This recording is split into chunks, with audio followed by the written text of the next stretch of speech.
I'll tell you.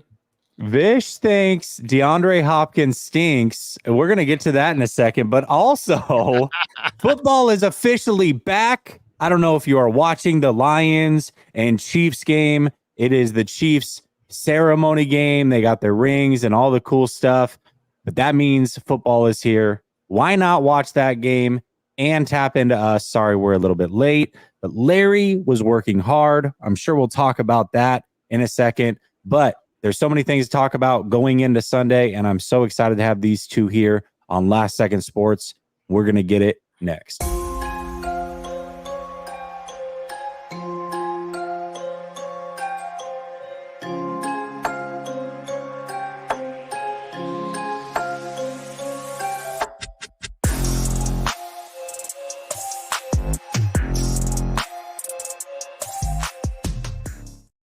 All right, welcome back to Last Second Sports, where we are giving you our take down to the last second. And as I said, it's Thursday. It's the rotating show, the rotating big show, as Larry calls it. And I've got my guys, Vish and Larry, with me. Larry, we'll start with you, my man. How you doing tonight? Man, doing fantastic. Was down in Santa Clara today, getting ready to see Niners Steelers Sunday. I think it's going to be hard hitting. These are two of the hardest hitting teams in football. Niners will have Bosa. Steelers look really, really good in the preseason. So we got a lot to talk about. Absolutely. Vish, how you doing? Dude, I'm so happy football's back. Like, for me, I feel like, and it's been a rough couple weeks at work. And for me, like, every week when football is there, it's just about making it to Sunday and having nothing to do so I can have my bliss on Sundays. And so I'm so happy it's back. I was so excited to watch today, and it's pretty exciting to see it. I'm shocked Kelsey is not playing in this game. I thought for sure like they would find a way to get him to play. And I mean, Mahomes is still Mahomes, man. I think it's probably smart of them. I mean, Kelsey is a bit older, early 30s at this point. No point in risking it. Even if you were to lose week one, who really cares? You're the Chiefs. You're going to be fine. Yeah, that's facts. Clearly, they've been good without him, which is insane. No Jones, no Amenahu, no Kelsey, no problem. That's Patrick Mahomes. That's the Chiefs. They've got the Belldozer, right? They get the Belldozer. Yeah, they do have the Belldozer, the former Niner, option quarterback in the end zone. He's they carved out a nice do. little career there for himself. The Belldozer. Yeah, he's been there for a minute now, right? Bell's been there for a minute, I feel like. Guy's got multiple rings. He's probably made some money. Yeah. Hey, we got to hear, Larry, we got to hear what Larry, Blake Bell, we got to hear it. What's that? We got to hear your bulky. I need more water. I need more. I'll tell you right now, it's very important that we not talk about that. Nice. All right. Before we get into the first topic, Brother Bob's already here to razz you. He says, Nails, my brother, Vish, nice cut, Kevin's dad. Oh, look at that. Pissed off, Brother Bob. Pissed off, Brother Bob. You're right. All right, let's get into some Niner talk. And this one kind of came out of left field a little bit today. It doesn't necessarily pertain to the 49ers, how the team is currently constructed, but I do find it interesting. The 49ers are a team that is in win now mode. I still think DeAndre Hopkins is a pretty damn good receiver, especially on this offense. I can't even imagine adding him to it. And he kind of dropped a bombshell over the last 24 hours saying that the 49ers were one of the teams that turned him down. And so he's kind of got a vendetta this year. Now, the Titans don't play the 49ers, not a big deal. But just overall, DeAndre Hopkins potentially wanted to become a San Francisco 49er, and the 49ers said no. Vish, I'm going to start with you on this one because we were joking backstage and I kind of brought it into the intro, but you're not a big Hopkins fan, so you would have turned it down as well. Let's talk through that for a second. Yeah, not at the money he makes at this point in his career. To me, it's a lot like Larry Fitzgerald late in his career, where he's really slow. I remember when I used to do the show with Grant, I used to make the joke that Trent Williams was faster than Larry Fitzgerald when he was late in his career. And I was half joking, but I think if you made them race, Trent Williams would have come really close. Like Fitz was slow.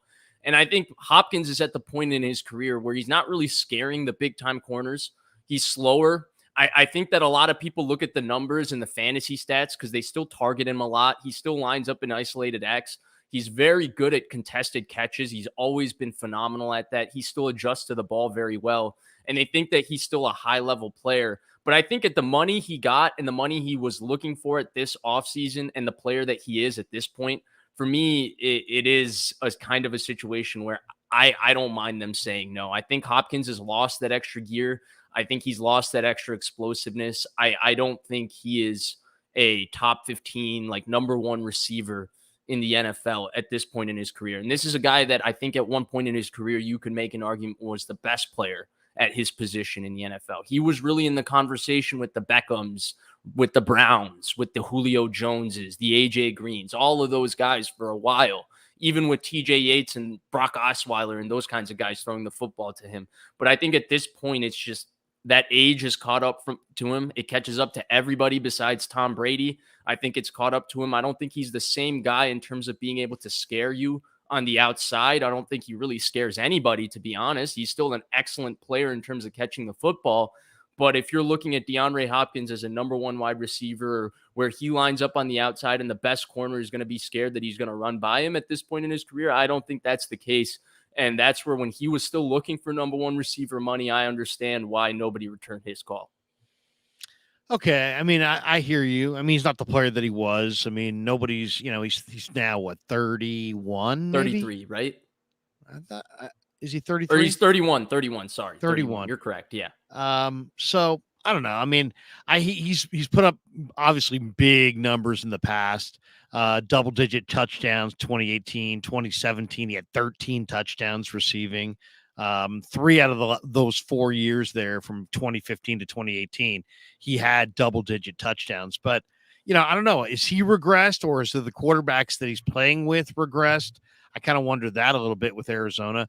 And I just think that, obviously he's got a big price tag. You got to get him at your price. But as far as forget the price tag and just talk about the player, I mean, he's very sure-handed, still runs really good routes, wins, in the ball in the air.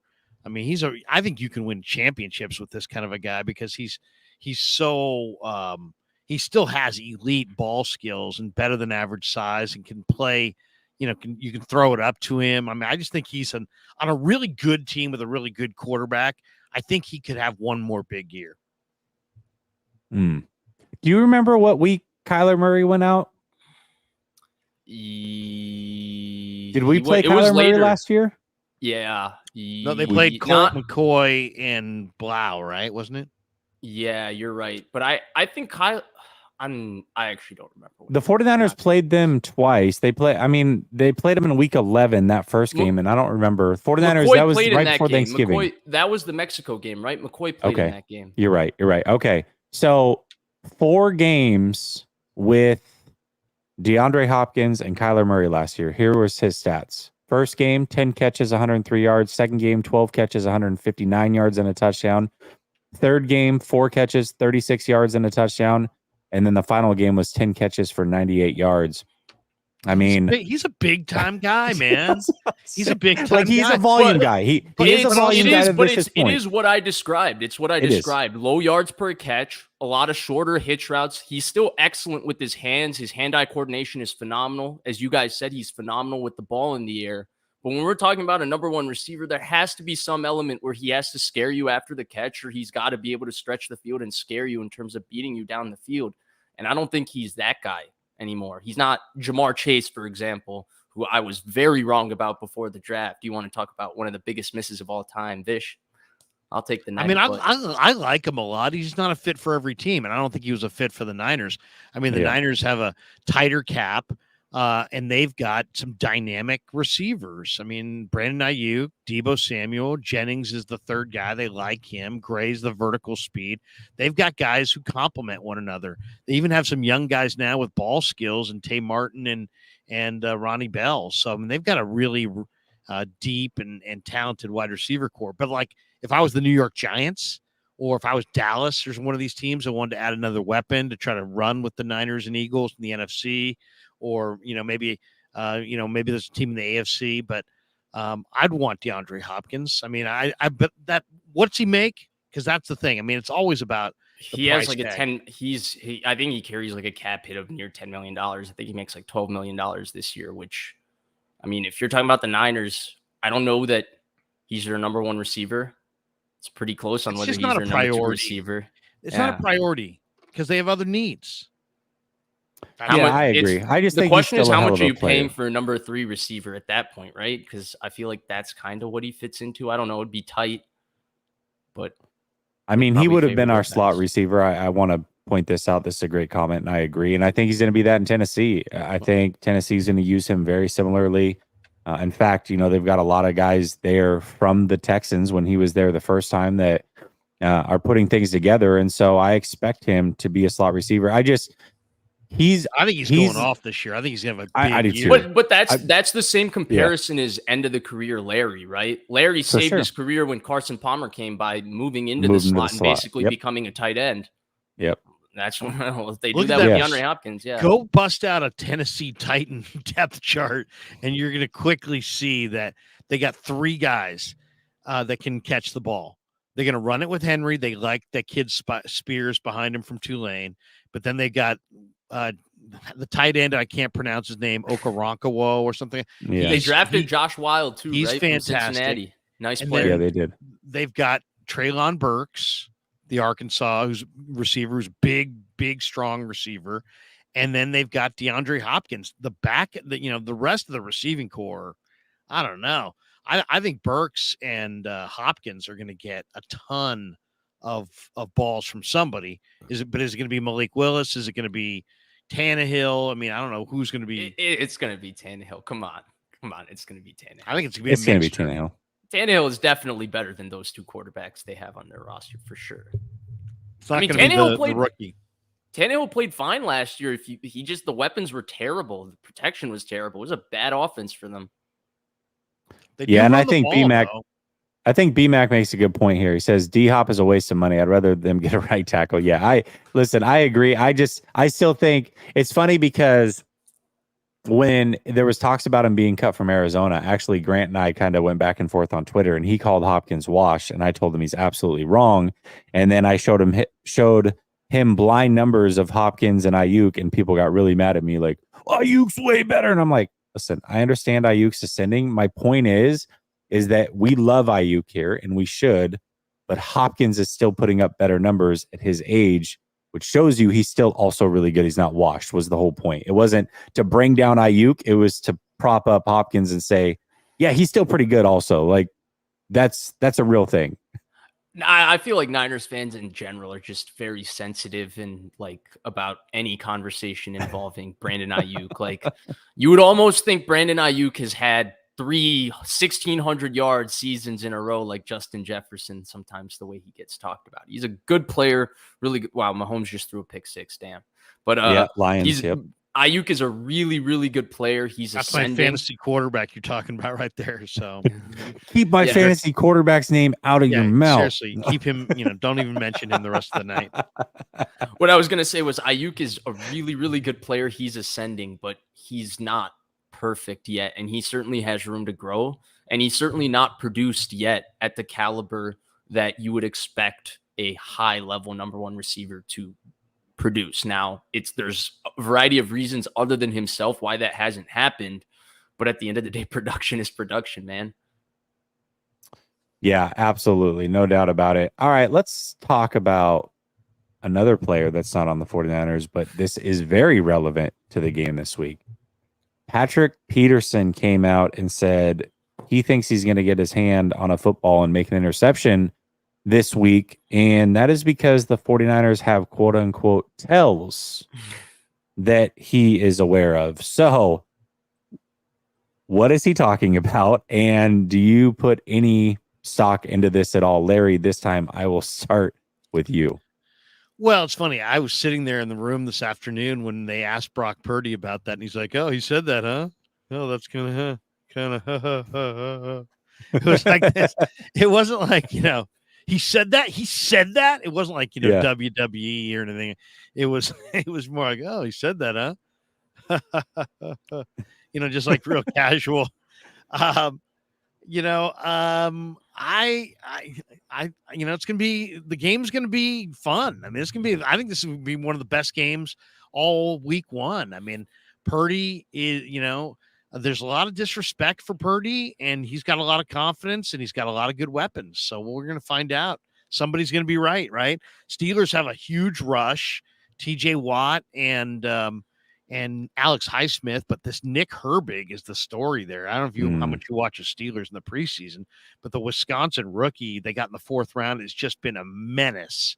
So and they got Marcus Golden too. So they've got awesome edge rush. And then Cam Hayward's got 10.5 sacks.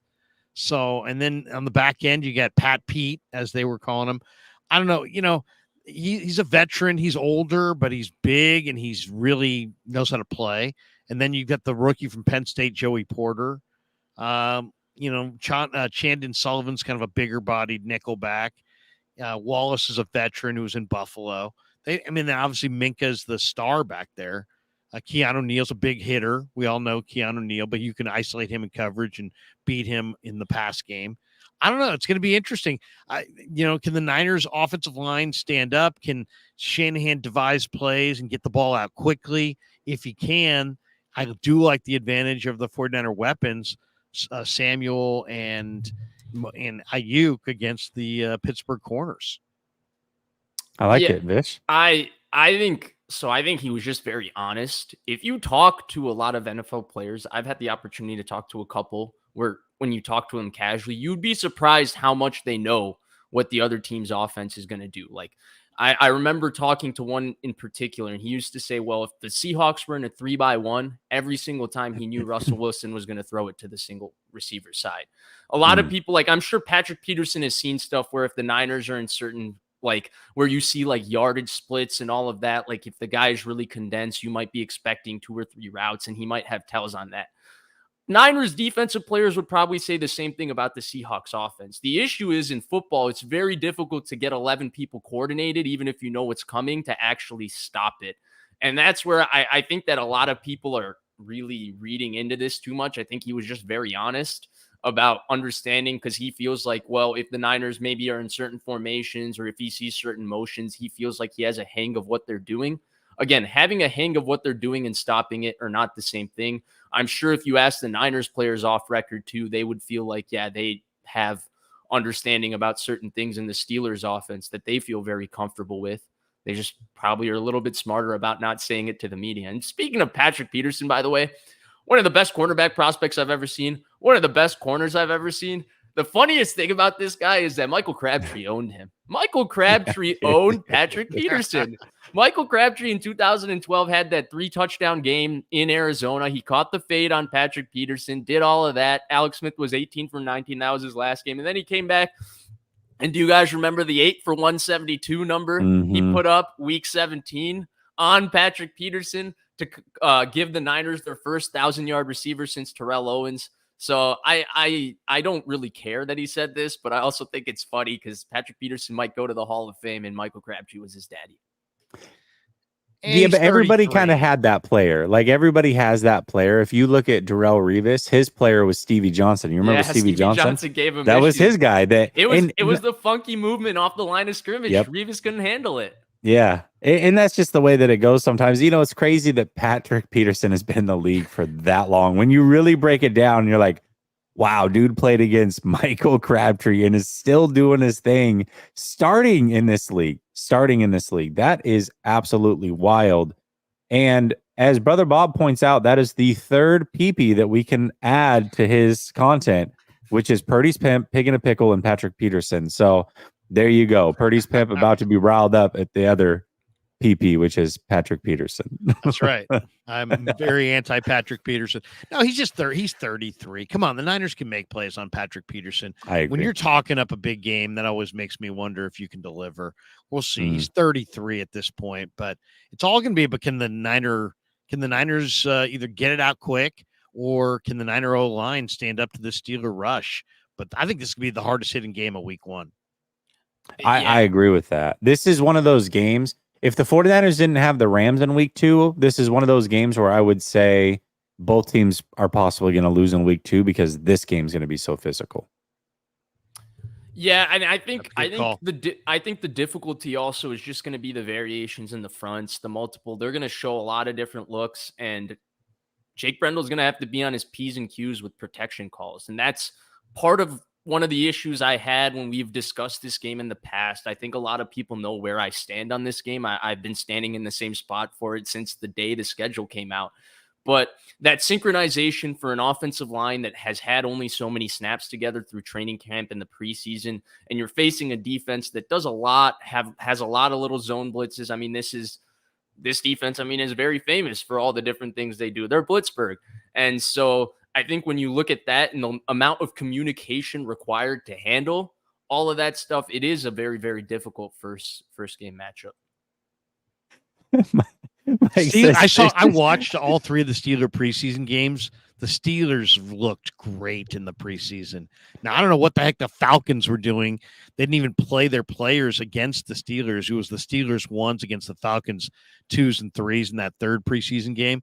But I watched Steelers, ambush Buffalo. They overwhelmed Tampa, and they toyed with Atlanta. So they're good. I mean, Pickett looked good. And he's got weapons, and they've got, who looked really good in the preseason, I thought, was the Maryland running back, McFarland, because he's fast. I mean, he is a home run hitter speed-wise. He might be a guy to watch for Sunday because that speed can bother the Niners. Yeah, definitely can.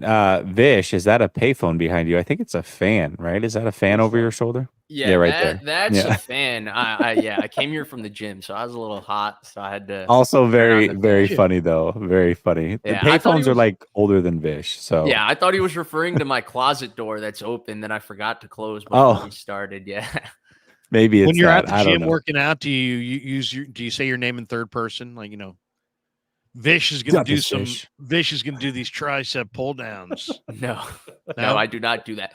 No. I will say one thing though. When I'm at the gym, I always try to watch football when I'm at the gym. So I have something going and just I'm watching football. Yeah, I was actually watching the Niners. Yeah, I was watching the Niners Steelers game. I found the All 22 that I had downloaded a while ago. I found it, and so I was watching the Niners Steelers game from 2019, and it's funny to watch because that's Minkah Fitzpatrick's first game. They had a lot of issues with the front. They had a lot of issues in communication, and that was week 3 against that front. And it was just funny to see certain things that I remember being talked about at the time. Like Tarvarius Moore was getting hyped up, and he takes an awful angle on an over route versus Juju Smith-Schuster, like one of the worst angles a safety can take. Jimmy, I mean, for game, it's funny because Dante Pettis makes a hell of a play, and he ends up like basically being lost in the Niners depth chart like 4 weeks later, but he wins that game with a hell of a play. So that was the use check, rock bottoming Minkah Fitzpatrick. Yeah. And the one where Minkah comes from center field and he laid out and he takes a lick to catch it on, I think. Yeah, no, you're right about that. Yeah, you're right about that. That was Minkah's first game. That's crazy. B-Max says, how often did we hear Purdy was going to get exposed last season? Yeah. I mean, I think we heard it quite a bit, right? And it hasn't happened yet. So, well, I mean, are people saying that now? I mean, let's talk about Purdy for a second. We all know the limitations, but it's also, let's talk about what he does well. He doesn't seem like he gets. Let's not talk about it for a second, because actually that's the next topic is what you expect from us. But let's not do that. Yeah, Larry, wait. But no, which is fine. We didn't talk about it before. A little leg there. I was teasing. Yeah, we didn't. There we go. We didn't talk about it before, but I don't think that's what Patrick Peterson's saying here. The way that I read this, first of all players try to pick up on tells from other teams, and it could be anything from. You've seen it from old NFL films, like, oh, I knew that this receiver was running this route, or he would get the ball every time he would adjust his right glove when he would come up to the line, or, little things like that. So teams are always looking for tells. I laughed when I heard it because immediately my mind went to the Trent Williams thing last year. So it just made me laugh because I can just see him on the outside looking at Trent Williams' leg and being like, yeah, run, pass, whatever.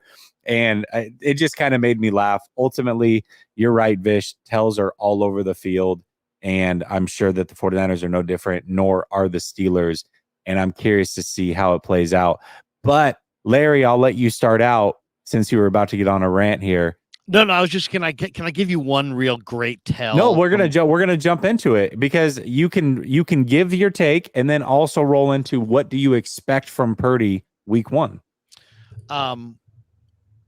The tell that I remember when I was in the CFL, we were playing the Las Vegas Posse, right? Great name, the Las Vegas Posse, It's a and great name, Tamarick Vanover, the former Florida State wide receiver who was like a 5-star recruit, big name guy at Florida State. He's there, and I started watching their films, and I noticed every single time it wasn't it wasn't a pass play. He left his gloves totally flapping in the wind. You could see his white gloves flapping. And when it was a pass play, he would cinch him up tight and like really like, I mean, he was like, he didn't think anybody was watching at all. And it was like so blatant. And because he was a rookie, he was like 19 in the CFL. And so he was super raw and he was just giving away the plays. And I'm like, I had that in the report that week. It was like, watch for, Tamarick Vanover.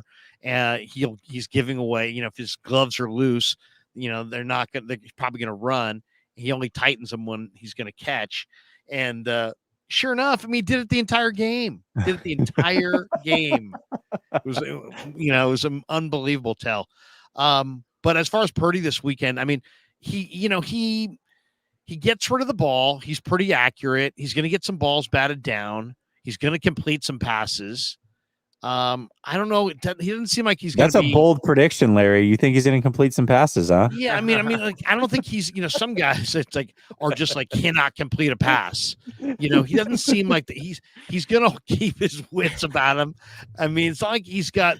I expect Niner quarterbacks in this game to be under severe rush. Let's be real about this. The Steelers' outside rush is fierce. And maybe the best in football. Too. And McKivitz is a great guy and has a lot of talent, I think, but he's played not a lot of football. They're 4 deep on the defensive ends. They also have Hayward inside. They like this kid Keanu Benton. So I mean, their front, can the Niners block their front? I think that's the big question. If they can, I think Purdy's going to have a very good day because I like the Niner receivers again to win down the field against Steeler DBs. But it's all about, does he have any time? And if not, can he get it out and accurately in small windows and move the team? And can they run the football well enough against a Steeler defense that overwhelmed their opponents in the preseason? So it's going to be a hard hitting game. Yeah, I think it's a very difficult game because we're talking about a defense that thrives on negative plays. They're looking to blitz on first downs, get you into 2nd and 14, 3rd and 15, 3rd and 9, 3rd and 10, because those are really tough downs to win against that defense, especially with how much variation they have in the coverages they play, how good Minka is at getting himself around the ball, how they allow Minka to roam to get himself around the ball. Now, I do think they'll miss Terrell Edmonds because Terrell Edmonds used to do a lot of the dirty work on their defense that went underrated. He covered a lot of ground. He was actually very underrated in coverage. So I do think they'll miss him. But in general, I think it is a tough matchup. For me, I think Brock Purdy will be fine. I think it's going to be somewhat of an ugly game. I've been saying that from the beginning. I don't know that he's necessarily going to play bad, but I don't know that the numbers are really going to look that pretty for him because it's going to be a very, very physical, grinded out type of football game. That's kind of where I'm at. It's very difficult for me to sit here and say that I think Purdy is just going to come in and go off because I have way too much respect for the Steelers defense and especially that front. And I think the Niners are going to have a tough time running the ball. And we know when the Niners have a tough time running the ball, it makes it very, very hard because this is not a team that's built to drop back on 3rd and 9 or 3rd and 10 or 3rd and 11. That's not what they want to do. That's not what they're built to do. And so, yeah. Josh, I've got a tablet here. I know that Vish has got it on. I don't know about Larry. He literally came like straight from practice, like jumped in his studio and was like, I'm here. So yeah, seriously, probably not Larry. Probably didn't not even Larry. say hello to his wife. He said hello to us first. No, I mean, do I have the Chief? Yes, I've got the Chief game out. I've got Pacheco, I've got Gibbs and Mahomes in this game. Oh yeah, geez, that's a huge Thursday game to start with, man. I'm heavily invested here in the. Didn't Kevin hate on your fantasy draft, Krug? Yeah, and if you guys know personnel, I should just give you my quick team. It's not a bad team. It's Okay. it's hold on, Mahomes. is it 12 teams or 10 teams or what is it? It's 14 team league. Okay, that's wild. This is the That's 95 no, I think we talked about this last week. We did because talk remember about it last he week. gave it, and my response was, "Is that 12 teams?" And he goes, "No, it's 14." I go, "Okay, I like it." And then Vish goes, "Oh, you wouldn't have liked it if it was 12 teams," and I wouldn't have. But 14 teams, 14 that changes teams. everything. Okay, Kevin, so I think Kevin also came in the chat and was like, "Your team sucks." Dad. Yeah. he's Something ripping like my that. team. And you know what? Yahoo gave me a D- or something, or D+. So, I mean, I don't care factor about that those in. grades. It's a little bit of a projectable roster, but okay, listen to this roster. All right. Patrick Mahomes, Garrett Wilson, Jordan Addison from the Vikings, Jahmyr Gibbs, Isaiah Pacheco, Freiermuth at tight end, Nico Collins, Damian Pierce, Greg Zierlein, Seattle's D right now, because they're taking on the Rams. I'm going to kind of go week to week on the D. Yeah. Fair. And then the bench, listen to the bench. The bench is projectable. Tucker, the running back from Tampa, the rookie from wherever he's from. He's pretty good, though. He's number 2 in the depth chart. Elijah Moore, who's year 1 with Deshaun. I like that. Yeah, I like Ty Spears, the I love backup that. to Derrick Henry. Mm-hmm. Kenneth Gainwell, who I think at the end of the day probably is just Philly's best back always. Darnell Mooney, who is, I think, kind of a sleeper guy in this year because he's the guy that Fields likes. And Hodgins from the Giants, who's a Bay Area kid. Oh, I like Hodgins. No, that's too. a good. I like that. Yeah. Hodgins, and then I also have Rodriguez, the rookie running back from Washington, who had a big preseason, and I think Rivera may run this kid Rodriguez. He's like 225. He's kind of powerful. He could be the number 1 back there in DC. So that's my squad, and I'm GTC, really GTC, it's a 14-team league. 14 like that teams. changes everything. This is not a 12. If this was a 12-team league, I'd be like, yeah, Larry, you're done for. 14 Yeah, teams, that's not bad. That is actually not bad at all. I think it's. Did it's you actually go Garrett Wilson with your first pick and Patrick Mahomes with your second pick? I went Garrett Holmes with the or Garrett Wilson with the first pick because I had the 9th. You're pick. thinking of Santonio Holmes? Is that who you were thinking of? Yeah. No, I think I might have gone Jahmyr Gibbs and then Mahomes. I might have gone Jahmyr Gibbs. I'm not big on going quarterback high, but when it's Patrick Mahomes and you can get him in round 3 in a 14-team league, I don't think that's awful. So, yeah, I don't have an issue with it. What quarterback would you have wanted? My kid was like, Dad, you need to go for either Lawrence or Herbert, but I just don't. I mean, really, I'm my entire. I think I don't know. There's something risky about those guys. Okay, so first, I will fully admit I'm a. Here we are giving fantasy advice. Yeah, I'm a fantasy football hater. I quit playing like 5 or 6 years ago. One of the best decisions I've ever made in life. What an absolute waste of time. No offense to anybody who plays it, but I could not do the thing where I root for a guy when he's playing against the Niners and I got to watch this stupid guy because he's on my fantasy team in a game I'm not even interested in watching and I don't get to watch what I want to watch. Used to ruin my Sundays and I used to lose. That's the other thing. Losing sucked as well. I'm a sore loser. But either way, I think if we're talking fantasy this year, to me, the quarterback that's being slept on is Daniel Jones because to me, the best quarterbacks in fantasy are the ones that can run. And Fields gets drafted way too high and Hurts gets drafted way too high. And so if you don't get one of those guys, you want to go to get the guy that runs, it's Daniel Jones. Daniel Jones had 800 yards rushing last year, ran for 8 touchdowns, 9 touchdowns. I think Daniel Jones is primed for a big year. I think people are sleeping on him. I think his size is underrated. I think his athleticism is underrated. I think his arm's underrated. I think the improvements he made last year from where he was before were underrated because everybody just thought he sucked from the moment he got drafted out of Duke. I think Daniel Jones is the underrated fantasy quarterback this year. Like for me, I usually go quarterback late and tight end late. And so I get 2 and just kind of play matchups. So like did you pick 2 guys or Kincaid? Well, that's what I'm saying. That's exactly what Yeah. I would do. I would probably pick Laporta. I would have picked probably Dallas's rookie and then streamed him. And then I also would have picked 2 quarterbacks. I would have picked somebody like Derek Carr, who's reliable, right, but nothing special, and then picked Richardson for the upside in the rushing and seeing if he could start to break out. I think But Richardson is a smart pick because yeah, Richardson's so going to we'll go see. off. We'll see. But that's, whatever. Everybody has their own thing. I actually, like I said, for a 14-team league, I'm not even mad about it a little bit. Pissed off brother Bob says Nail said PP is about to go in on BP rant. Avi. It's so stupid. You gotta stop calling him BP, man. I keep thinking of British Petroleum. Yeah, there you go. As far as what I expect from Brock Purdy, I just expect him to kind of do what he did last year, at least early on, like as the team's ramping up. I do think that the offense is going to be, I think this is an offensive driven team more so this year than maybe we've seen in this tenure for the 49ers. I really believe that. But I think early on, especially if it's a rainy game, I just want to see Purdy kind of do what he did last year. I'm cool with 190 yards, 70% completion percentage. Get the ball in your weapons' hands.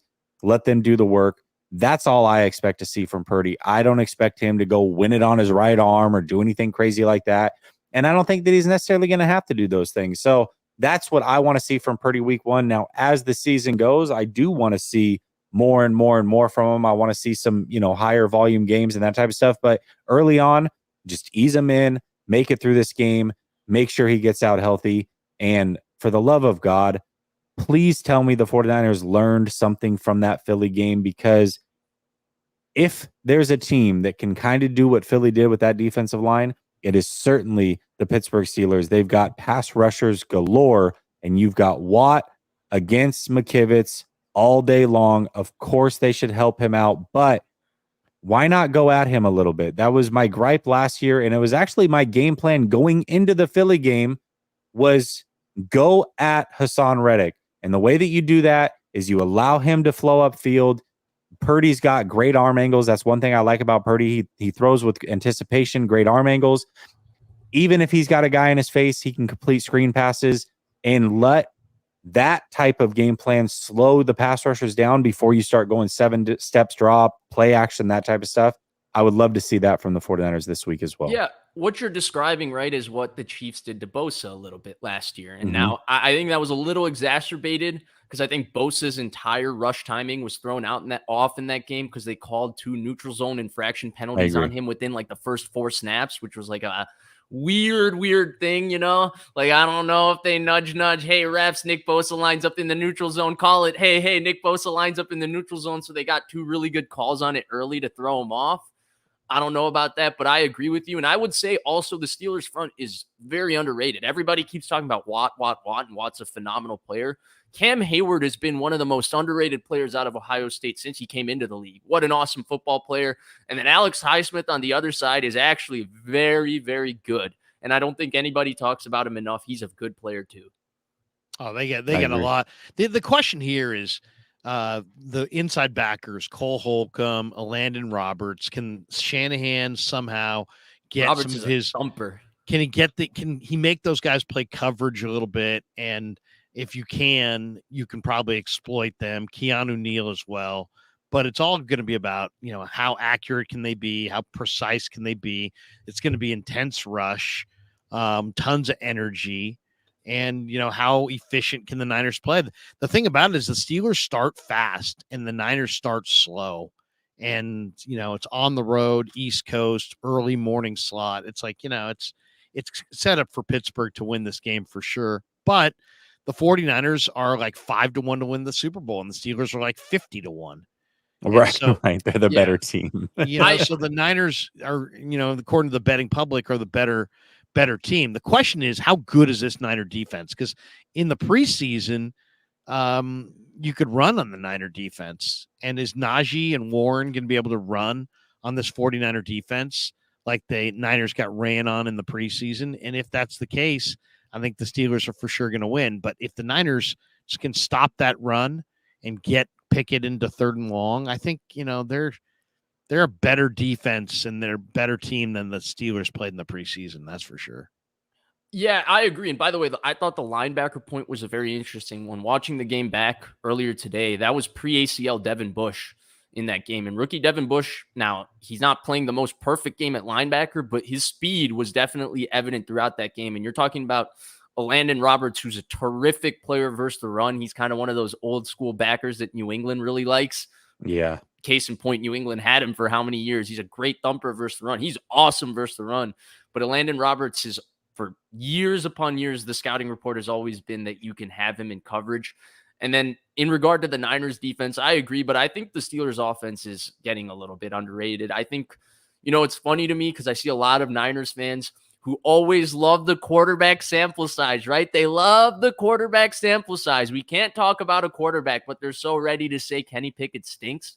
I'm not ready to go there. I thought Kenny Pickett finished the season well. I think if you list his strengths and weaknesses, you're not that different from the guy starting for the 49ers. Now, it's crazy that one went in the first round and one went in the seventh round, but Pickett's got a nice arm. He's very, very good in quick game.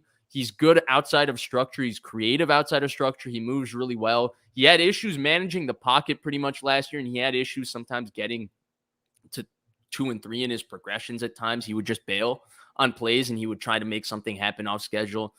I think he's pretty good. I don't know. I don't know that he's going to be a star quarterback, but I thought he looked pretty good at the end of last year. And I think the Steelers offense is a little bit slept on.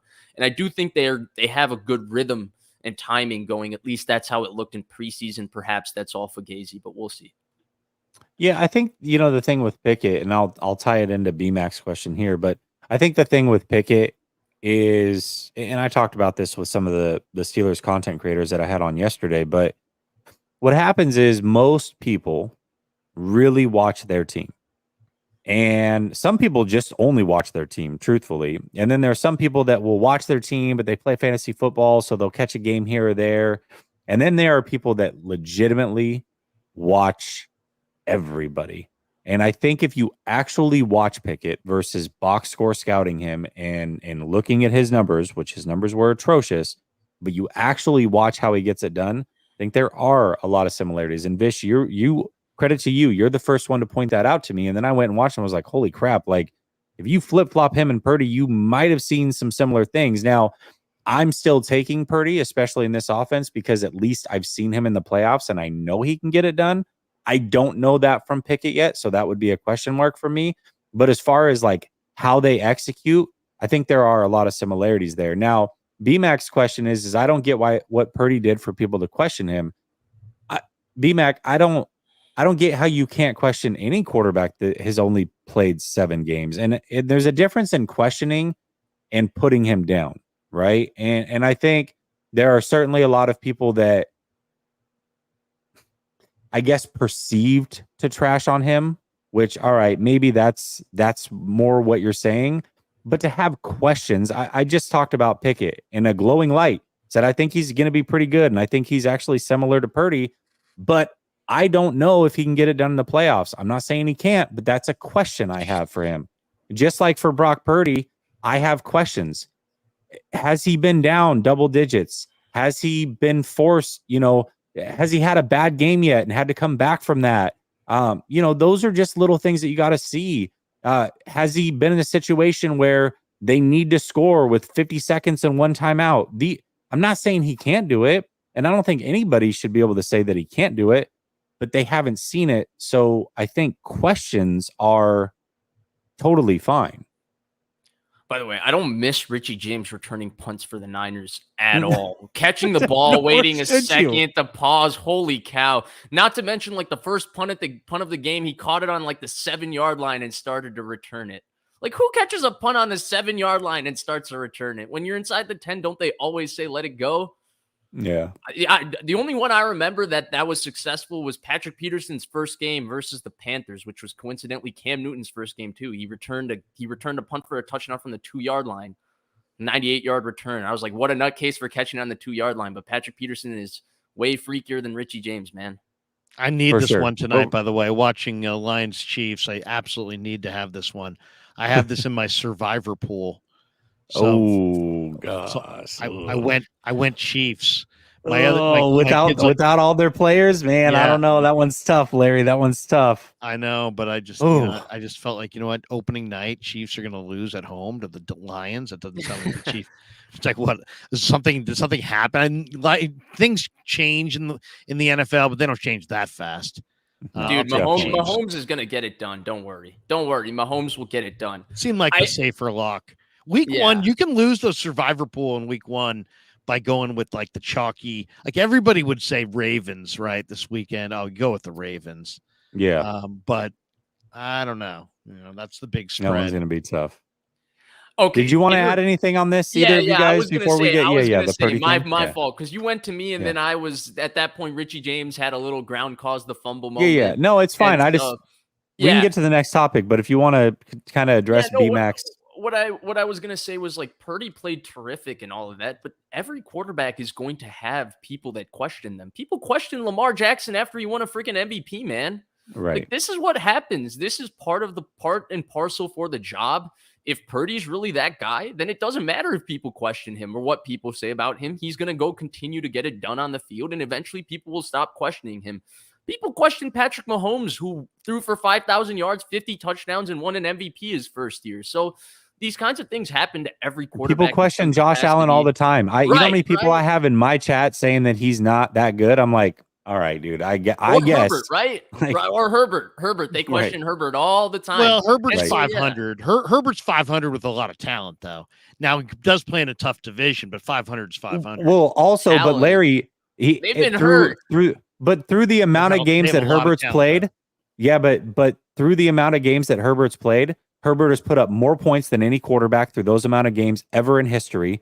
And his defense has given up more points than any other team in NFL history through those amount of games. So, what is he supposed to do? Play middle linebacker? No, I know. And last year, I was at the game when the Chargers rolled in, and he made one of the most amazing throws on 3rd and 8. Remember, backed up inside his own 10. And it's like he just throws an absolute dime. The guy throwing the football, man, he might be very, very close to the top. It's just 500. I mean, I got to see this guy. Got to see this guy win. Exhibit A. Krug. Let me ask you this. Because I was asking a few other people this when they did the joint practices too. Have you ever what was it like watching him warm up? Have you ever seen a guy throw it that pure? Like, he's a jugs machine warming up. They sometimes show clips of him and all of that. He throws absolute strikes. Every single ball is a perfect spiral that just rips through the guy's chest. I can remember seeing Brett Favre at the East-West Shrine game practices when he was coming out of Southern Miss, just throwing absolute bullets. I was like, wow, look at that guy. Guys can really throw strikes. And he was throwing strikes in this All-Star game years and years and years ago. Yeah, listen, 1981 Teddy B says Allen is overrated and so is Jalen Hurts. So, I mean, what do you want? You know what I mean? Everybody's questioned. So to question Purdy is it's normal, and B, I think having questions is fine with really anybody. So it is what it is. You're not going to win all the games, and this is going to be a very difficult game to win. But I don't think he's just, I don't think the moment's going to be too big. It's just a matter of, can his line stand up and block? This is going to be a very difficult defensive front to block. I think Tomlin is 15-2 in openers. And he's got a huge record. It's at home in week 1. They're 8-1 or something. It's they're and he's a great coach, guys. I mean, let's talk about that for a second. I mean, he is a great coach, and so the Steelers are always ready to go week 1. So I'm eager to see what this looks like, because for whatever reason, the Steelers have always been a good team to bet on in week 1. Mm-hmm. And now the fact that they're playing the 49ers is doesn't necessarily set up well. Well, they also play. I mean, they do something different than really any team in the league. They play their starters in all 3 preseason games. They do. Different. All the old school coaches do it. Well, Baltimore didn't really do it this year, but they do it. Chiefs always do it. New England used to. I remember in 2019, Brady played 3 quarters in a preseason game, so New England does it, and they do it. And how many series did Purdy play in the preseason? Because Pickett played only 5. 3, I think. 3 or 3. How many I series don't did he remember. play? He played 1 versus Denver, 2 versus the Chargers. That's what I thought. Yeah, one Yeah. and two. Yeah. Pickett I played 5, and they scored touchdowns on all 5. all I 5. I will say That's this impressive. too. I will say this too. If you look at Shanahan's entire career, week 1, like his offenses have struggled. Even in 2016, when they had one of the greatest offenses ever with Matt Ryan, they had a pretty ugly week 1 versus Tampa Bay. He's averaged less than 20 points a game for offenses he's coordinated in his career in week 1. So it's always been a little bit up and down. And you look at what the Steelers did the last 2 years, and I would say this is the best Pittsburgh roster they've had the last 3 years for sure. Last year, they went into Cincinnati and beat the Bengals with Mitchell Trubisky starting at quarterback.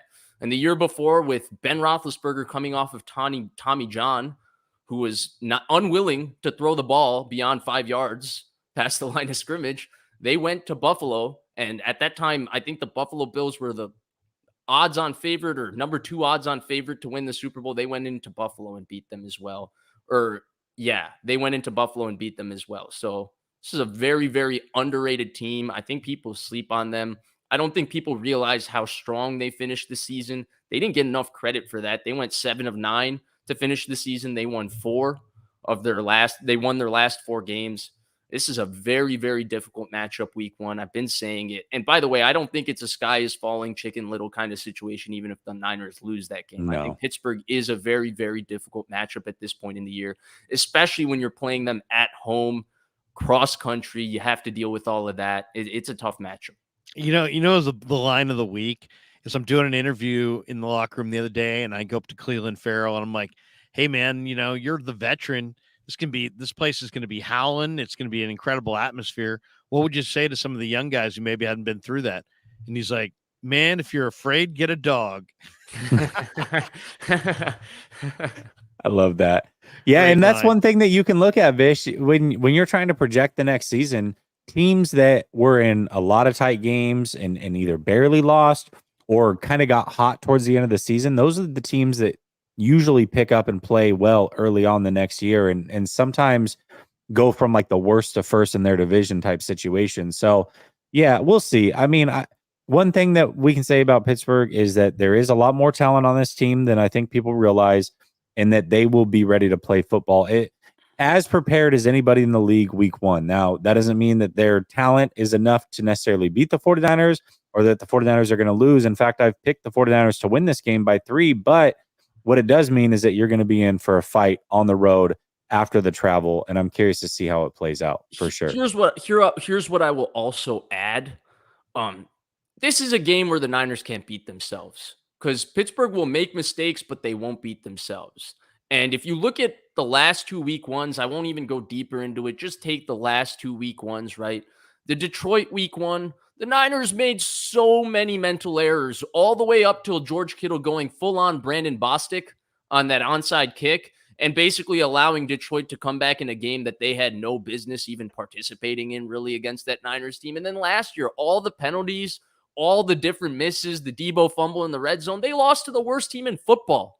Week 1. The monsoon only started in the 4 quarters. There were 3 quarters for the Niners to blow out that terrible Bears team, and they didn't do it. They've struggled with discipline, tackling, all these kinds of things week 1. Pittsburgh is not going to struggle with tackling and those kinds of things week 1. They might be a little bit undisciplined at times in terms of penalties, but those penalties won't allow them to beat themselves. And that's even more where I have questions about the Niners because it feels like every year that week 1 almost for them is like their preseason moment where everybody makes their mental mistakes and they have to go through kind of a up and down week 1 and then come back week 2. And week 2 is really when they usually play very, very well.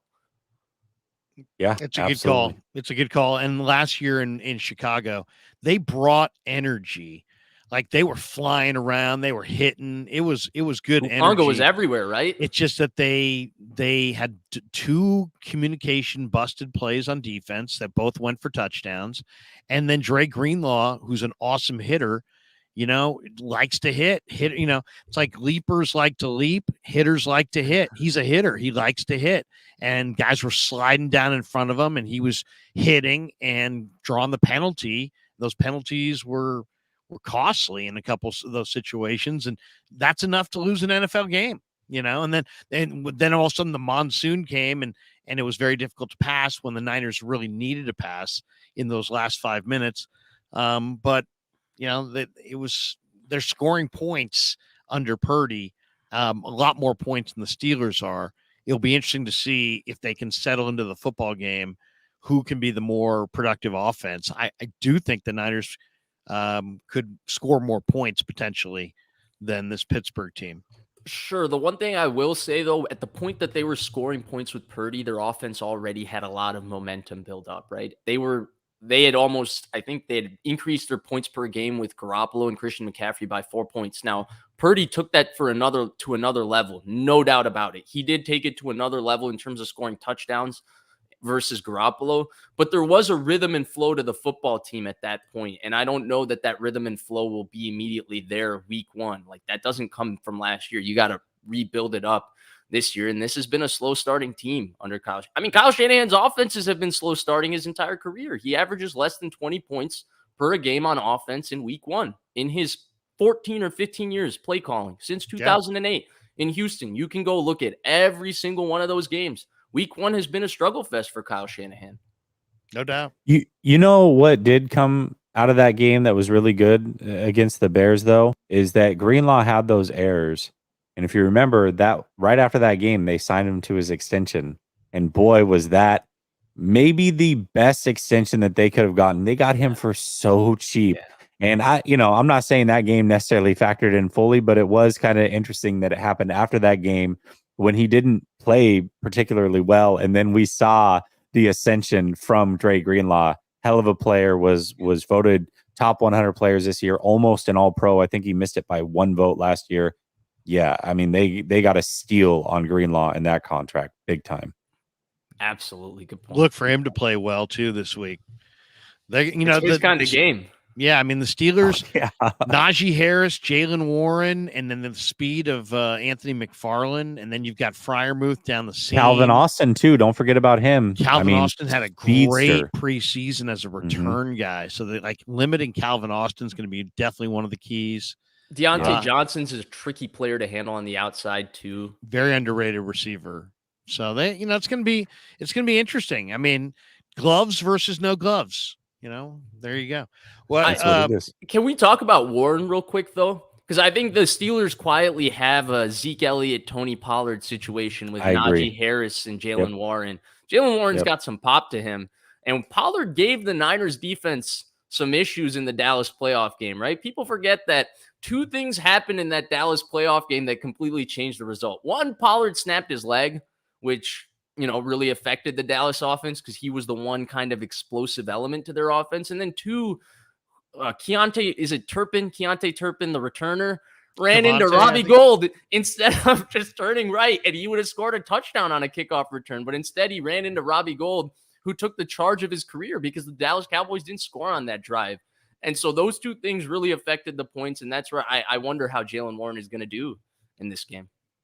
He's a small back that's got a lot more power than you think. So it's like if you don't wrap, he'll run through arm tackles. Najee's, a horse, and you have to really hit him. But the Niners really do fly around and hit. He runs upright, so there could be some monster hits. And McFarland has got a ton of speed. I think he could be the guy that kind of bothers the 49ers out of the backfield. But Pickens looks great. Deontay looks great. I mean, they've got some weapons right now. So we'll see. Pickens if is the a good Steeler offensive Ward, line, though, right? Would you guys agree with that? What's that? Well, we're going to talk about Ward. Oh, okay. Who didn't practice today. Right. And I was going to say, if he plays, Pickens is kind of the kind of receiver that he matches up well with, right? Vertical receiver. He's a press corner. He's a big guy. He likes playing physical at the line of scrimmage. That's the kind of receiver that he usually likes kind of playing with. He struggles with the smaller, more explosive guys. We saw what Jamar Chase did to him 2 years ago. Yeah. That was ugly. But I think that's a good matchup. I'm more worried about Johnson on the other side, because if Lenore plays in the slot, which I think he's going to have to, I think Johnson is a tricky matchup for Womack. I think Johnson's a brutal matchup for Ambry Thomas. Yeah, that is a bad matchup for Ambry. It's Allen Robinson against Lenore in the slot. That should be good too.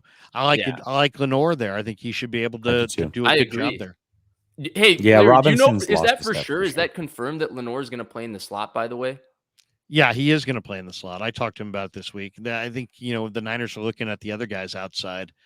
But Lenore is also could be playing both because they're going to play Oliver against some of the bigger slots and some of the tight ends.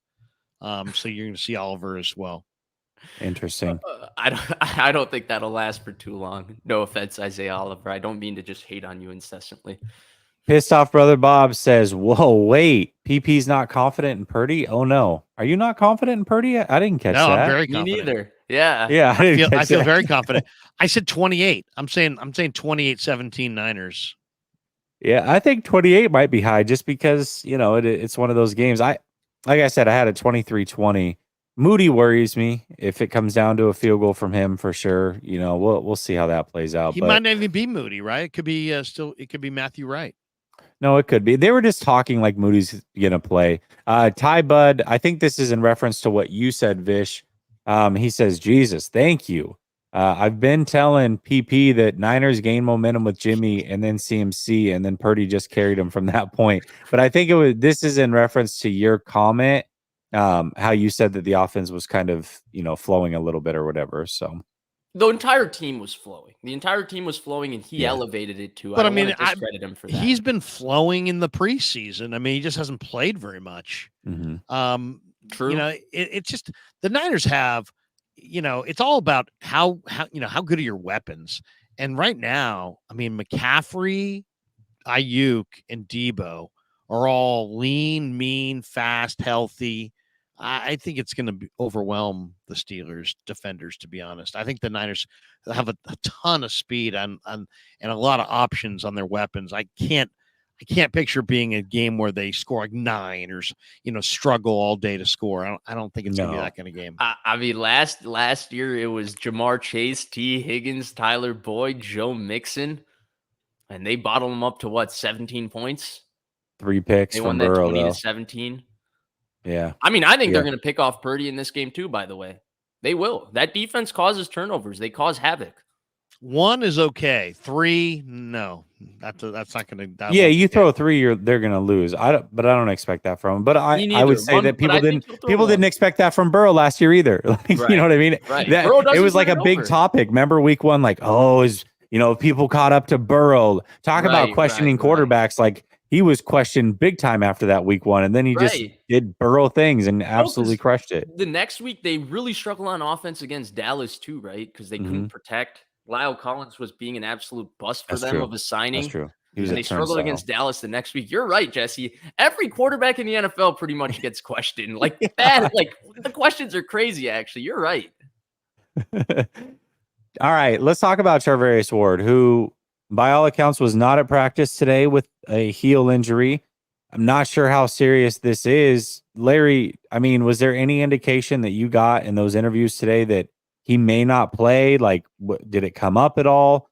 No. I'm just curious. No, no talk at all about Mooney Ward and his status for the game. So I think he'll probably go. Who knows though? As far as if it was something that he just hurt in practice in the last day, anything's possible on that front. Because sometimes guys will stop practicing in the middle of practice. They don't make a big deal about it. But he wasn't. We're not privy to the entire practice. But that would be a major, major loss for the 49ers, though, if they didn't have Charvarius, because he's obviously their number 1 corner. He's their big money guy. Yeah, so BMAC says that he thought they announced he's playing. I didn't see that. But self-admittedly, I haven't been like all on my news feed today. If he doesn't play for any reason, what do they do to make up for it? And either one of you can take this one, Vish. I mean, you're kind of next to go, but so one, Derek Nottie is an absolute stud. He's been balling in this game. But 2, more importantly, in terms of, I think that they need him to play pretty much. I don't think that they're in a situation that they can afford to lose him. I think they're very much in a situation right now where they only have 2 good corners. We'll see about Womack. I'm not too confident in Ambry Thomas, to be 100% honest. Never had confidence in Oliver.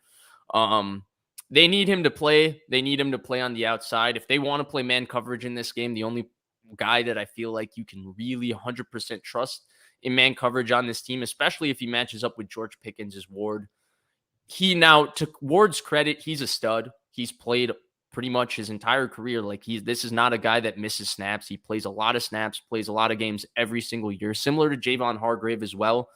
And so I think that he will play and do that. He's an absolute stud. But I think they had better corner depth last year. I really do. I think the combination of Lenore, Mosley, Jimmy Ward got moved to nickel, and Charvarius Ward is a much better quartet than whatever they have going on between after Ward and Lenore with Ambry Thomas and Isaiah Oliver. And I like Sam Womack, but we'll see if, guys who play in the second and third quarter of the preseason game and play well, it looks good, but that you're never sure if that's going to translate 100% to playing week one versus the starters and all of that. So I'm a little worried about that spot for sure, but I'm glad they moved Lenore to nickel. He's 100% the best nickel on this football team. I think he's a stud, and I think he's going to play really, really well. I think they should not, sorry to interrupt, Jesse, but I was going to say, I think they should have cut one of those offensive tackles between Pryor and Jalen Moore and kept Deshaun Jameson. You don't get rid of corners that can cover at any point in the calendar year. And to give him to Carolina like that was just totally inexcusable when you had basically because you couldn't decide between Pryor and Moore. You get one backup offensive tackle. I think I would have gone with Moore. I would have cut Pryor. I would have kept Deshaun Jameson. So we'll see. We'll see. The answer is this a Marcus Samuel... Cooper situation, Krug? What's that? Is this a Marcus Cooper situation? Remember all those years ago when Marcus Cooper was cut for washed an old Nnamdi Asomugha? Right. He went to Kansas City and was great. Yeah, and had a pick to win a game or something. Just became a very good young player. They have Samuel Womack, they have Ambry Thomas, but I thought Jameson played on their level this summer, and they opted to keep Oliver, and that's fine. But I would have kept both, and I would have taken that roster spot. You don't need 4 backup offensive linemen. Go with 3 and pick between Jalen Moore and Matt Pryor. You're deathly afraid that Matt Pryor is going to get scooped up? Take your chances. At that point, there's better guys off the street, possibly. So I'm not a big Matt Pryor fan, but that was a blown opportunity because Jameson, you need good corners, and Jameson's a good corner. Yeah, I think they also could have taken one less linebacker, potentially as well. And I don't know. Oh, somebody asked who's going to start. It sounds like Odom's going to start. I don't know if I'm a fan of that, but whatever. It is what it is. But the secondary, that's scary for Brown, right? This is a guy that I thought was going to be an absolute stud through camp and be challenging for a starting spot. And well, I was going to piggyback off of your secondary thing, and you were saying that maybe this secondary is not as deep as it was last year, and I think that might be true. But one thing that I do like, I think there's more question marks. Let me put it this way. I think there's more question marks with the secondary this year. I don't know that it's not as deep. And the reason that I say that is, for me, especially the corner position is arguably the most athletic position in all of sports. And it's a youth position. It really is. So there's a lot of unknowns and unproven players there. But I think that there are some players that, if they can step up, can actually make this depth better. And just the athleticism, sheer athleticism that, they have there at that position now might be good. And yes, it's a youth movement. Yes, it's question mark, but overall it might end up being a good thing for the 49ers. We'll see. Fair. Pissed off brother Bob. By the way, Brian Cook. What was that? Brian Cook was a guy I really liked out of Cincinnati. That was a safety I wanted the Niners to take. And he just got run over. He just got run over by David Montgomery, man. Yeah, Montgomery's a savage, though. Pissed off brother Bob says, PP always said Brock averages 30, and now it's 28. Golly. Steelers defense. Steelers defense I watched all 3 of those preseason games. Their defense, man, right now looks really, really good. Really good. And Pissed off brother Bob says, my prediction's 37-17. Real Purdy and Niners fan. What's funny is we were talking fantasy earlier, and I'm in a 2 quarterback league. And I have Purdy as my second quarterback, and my team name is Zero Dark Purdy. So, I mean, I'm just saying, if anybody, I'm labeled the Purdy hater. I picked him on my fantasy team pretty willingly, and I took quarterback probably around earlier than I would have liked to get him over maybe some of the other quarterbacks that were there. So you have Purdy on your fantasy team? 2-quarterback league. So I've got Burrow and Purdy are my 2 quarterbacks because you play 2 quarterbacks. Yeah. Yep. That is I awesome. do. I definitely Justin do. Ross just caught a pass, guys.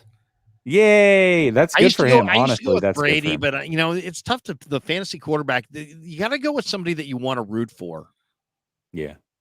I think. Yeah, I mean, honestly, that's what it came down to. But also, I really see the upside for the touchdowns from Purdy too. Like, I legit think he can get a lot of. He's got IU. Yeah, well, Ayuk, he's got Debo, he's got CMC and Kittle, and it's just, it's crazy. Ayuk looks like he's going way off. Can I give a prediction about Kittle? I think his production is going to shoot down this year. I think we're shoot going to down from what? Yeah. From a touchdown perspective or yardage? In general, I think we're going to see a lot more 6-man pass protections. We're going to see him on passing downs to block a lot. Yeah. Gosh, I just I don't.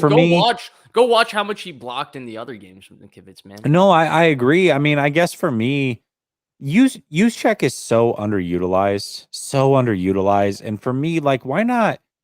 If that's the route you want to take, like, make him be the inline blocker on some of those. Like, who cares? You know what I mean? Like, he's supposed to be a Swiss Army knife anyway, so make him be the inline blocker and send Kittle out for routes or vice versa. But I just feel like there's opportunity there. I hope that Kittle isn't forced to just sit next to McKivitz 60% of the season and help him out. That would be a disaster. Roberto Davis says, if Gibson is hurt, do they start Brown? Gibson's not hurt though, right? Like, he's fine. I talked to Gibson today, and he's good to go. He's just good. He said, just some soft tissue things, giving it some rest, but he'll be good to go. Okay, good. Pissed off brother Bob says, Kevin's dad, aka Purdy Spimp, already making excuses, picking a pickle. No excuses, man. I picked the Niners. I picked the Niners to win this game on the road. Yeah. One thing I want to say this, and Vish, you're right. It's not necessarily a disaster if they lose this game because there is so many reasons as to why they could. But it is a disaster in this sense that one thing that we've been talking about all offseason is that the 49ers really need to have that bye week this year.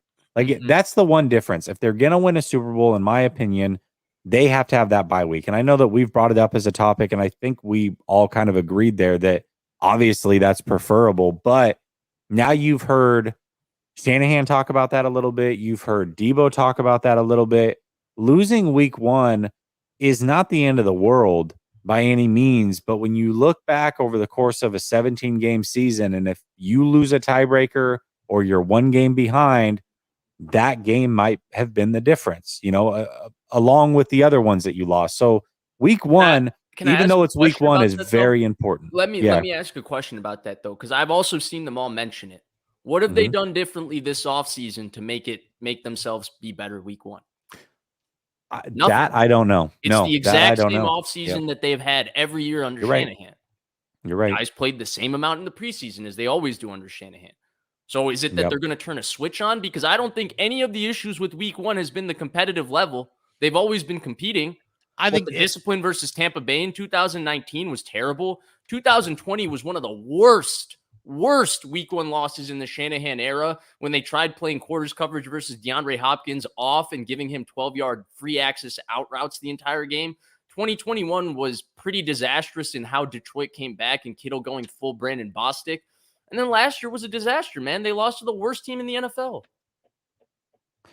Listen, Cosmo makes a joke here about the monsoon, but with Dallas's 3rd-string quarterback, by the way. Right. But yeah, exactly. I don't talk about Dallas quarterbacks, but I think that's where he's going with this. But the reality is, we already talked about that game. There was so many mistakes that they made defensively in that game. I mean, there was a sequence where Dre Greenlaw gets the penalty on 3rd down.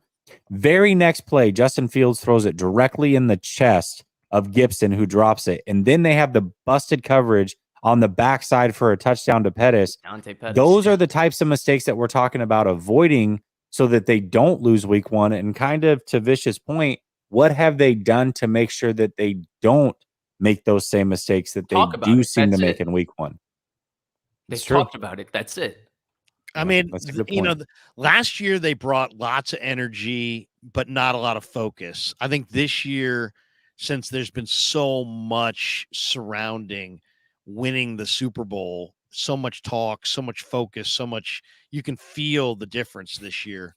I just think that they are, you know, top to bottom, intent on starting faster than they started last year and playing smarter football than they played in week one.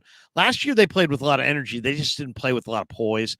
This year, they got to bring that both, you know, they can't just settle into the year and take all these penalties and show, you know, because they're a hard hitting team, but those are flags now. Yeah, they are. Ryan wants to know, are the Detroit 49ers going to game with, extend? fumbled. What was it? They've Oh, yeah, started yeah, the the Detroit fumble. game No, with the you're fumble right. snap exchange Fumble with snap. Jimmy You're right. Garoppolo and Alex Mack. Very man. first play. Very Yeah. first. Nope, you're right. And they weren't focused that game. I mean, remember they had the big lead.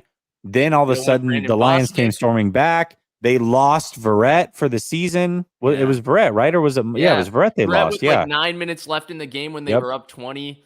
Then Yep. Kittle goes Brandon Bostic on the onside kick. Sorry, Brandon Yep. Bostic, but you're the reason Aaron Rodgers didn't go to the Super Bowl in 2014 and the True. Seahawks did. And we didn't get to see the Brady Rodgers Super Bowl. Yes, I'm still upset about that. That would have been so nice. That would Ryan be wants to know, incredible. are the 49ers going to extend Bosa? And Ryan, it doesn't look like it's going to happen, man. But we keep praying. We'll pray together. I don't think it's going to happen, though. Do you think the unfortunately. Chiefs call Chris Jones 5 minutes after this game? When do you think they call him? Do you think they go Draymond Green in the locker room like, Chris, we need you to save us? G Code Travels vlog says Bosa's highest paid. Did he become the face of the 49ers like how the Dubs paid Steph Curry? And did Joe Lacob give Jed the formula to win rings by spending? Face of the team. I mean, it's really hard to be the face of the team as a defensive end who doesn't like to talk. Like, that's really, really hard. But he's definitely, I mean, there's a lot of stars on this team. There's a lot of stars on that. I mean, they're everywhere. They're absolutely everywhere. He's hands down their best, in my opinion. It's him or Trent Williams. They're hands down the two best players on the team. They are. I don't even know But why. Kyle Shanahan's the face of the conversation, team. Kyle Shanahan's the face. It's Kyle Shanahan and Kittle, in my opinion. I think sometimes agree, it but seems like him it's being- Debo. I think Debo is the heart and soul, where when Debo plays hard and Debo's playing physical, that infectious energy, they really feed off of Debo. I think they feed off of his energy. We really saw that in 2021, so I agree with that, Krug. But I think when you look at Bosa, if they just fed him in the Super Bowl, he might have been a defense. He might have been the MVP, True. Super Bowl winner, and MVP. True. I agree. True. So Jesse's brought that point up religiously, man. He only got 2 touches in the second half of that game. So bad. I don't know anybody that's don't make me mentioned that more relive than this right Jesse, now, Larry. Let's not do this. Pissed off seriously, brother Bob. if I got a minute with Kyle, I would be like, hey, 2 touches, second half, Super Bowl. What do you Pissed think? off brother Bob says, Nails, slide these 2 bills to Ryan, capital OG. Well, it's actually $1. What is it? $1.30 or so after YouTube so Ryan, takes their cut. If you want Jesse to go to the local vending machine and buy you a bag of Skittles from Brother Bob, actually, you know what I'll do? I'll cash app it to you, and then they'll take their cut off the top. He'll end up with a cool $1, though. I promise. All right, let's talk about Bosa a little bit. And Ryan jokingly asked if he's going to get signed. Obviously, we know that Bosa has been signed. He's been signed? Yeah, he has. Breaking news, Larry. I'm sorry. I thought you knew. We should have talked about this in pre-production, but he has been signed. But let's not forget, news, right, Jesse? I did. Yeah, I saw you tweeted something that happened to be deleted. Yeah. I got a text about 5 minutes before it went live saying that he was I hope they give him like 34 the 49ers million a ponied year. up. The 49ers ponied up, and I was like, "Oh, okay, I guess we're good here." By the way, interesting, because usually what the Niners do, the moment the deal comes out, of course, the agent, Jesus, Kadarius Toney's got some butterfingers, man. But they usually run straight to an agent and tell the structure of the deal, how they have 3 signing bonuses in May 1st, where the guaranteed money doesn't trigger till May 1st. So they have like an out of 2 months on this player and all of that. Does anybody have the details on the Bosa deal yet? I don't think they called and leaked it to any media member yet. I wonder why. Yeah. And Well- yes, he did sign it. He was in late last night to sign it. But what I wanted to bring up though is that should they limit him and not just from like a physical perspective. I think we all expect that Bosa is going to be in top physical shape. Like that's not the question. But he is a human and he did fly literally from Florida to California and now is going back to Pittsburgh in about a 72-hour time span. That is, talk about jet lag. That will give it to you. Running the high of being signed and practice today, everything. Do you think, and Vish, I'll start with you on this one. Do you think they should have a pitch count, so to speak, for Bosa going into this game? Yeah, I do. I think that he plays so hard on every down that they need to protect him from himself a little bit. Just because, yes, he's going to be in outstanding shape, but he's also just not been playing football. He's just been doing drills. And there is a little bit of shape that you need to get into for that. And I think that, by the way, I think that would occur for week one just because of how limited Bosa is in training and all of that in general. Usually what they have him play like 70 to 75% of the snaps anyway. I think that's like a perfect number to have him with. I think the difficulty is that our boy here, Pig in a Pickle, has talked about a lot of how the depth has been reduced in this defensive line. And that's where, you've got a Javon Hargrave who plays a ton of snaps and he plays 16 games every year. The guy has incredible cardio for being such a big guy. Eric Armstead has fantastic cardio. Nick Bosa is terrific cardio. Krug also asked Chris Kasarik, and he said he didn't plan. He was going to rotate as much as he usually does. But is this a season where they need those guys to play those kinds of snaps just because the depth is maybe a little bit less than? What do you think, Larry? I mean, look at the depth chart. I mean, it's Bosa and Drake, and then the twos at defensive end are what? Cleveland Farrell and Kerry Hyder. And then and then with Austin Bryant. So, I mean, you think Kerry Hyder is in front of Bryant, or do you think Hyder's kind of their DTD end versatility guy at the end of the roster that they like for the locker room? Or do you think he's just better than Bryant? Well, I mean, they're just all going to have to play anyway. So it's Okay. like, I think he's more dependable against the run. He's got a really high revving motor and he's really, really smart. Talking about Kerry Hyder. Bryant's got a little bit more speed off the edge, longer arms, chance to back down some balls.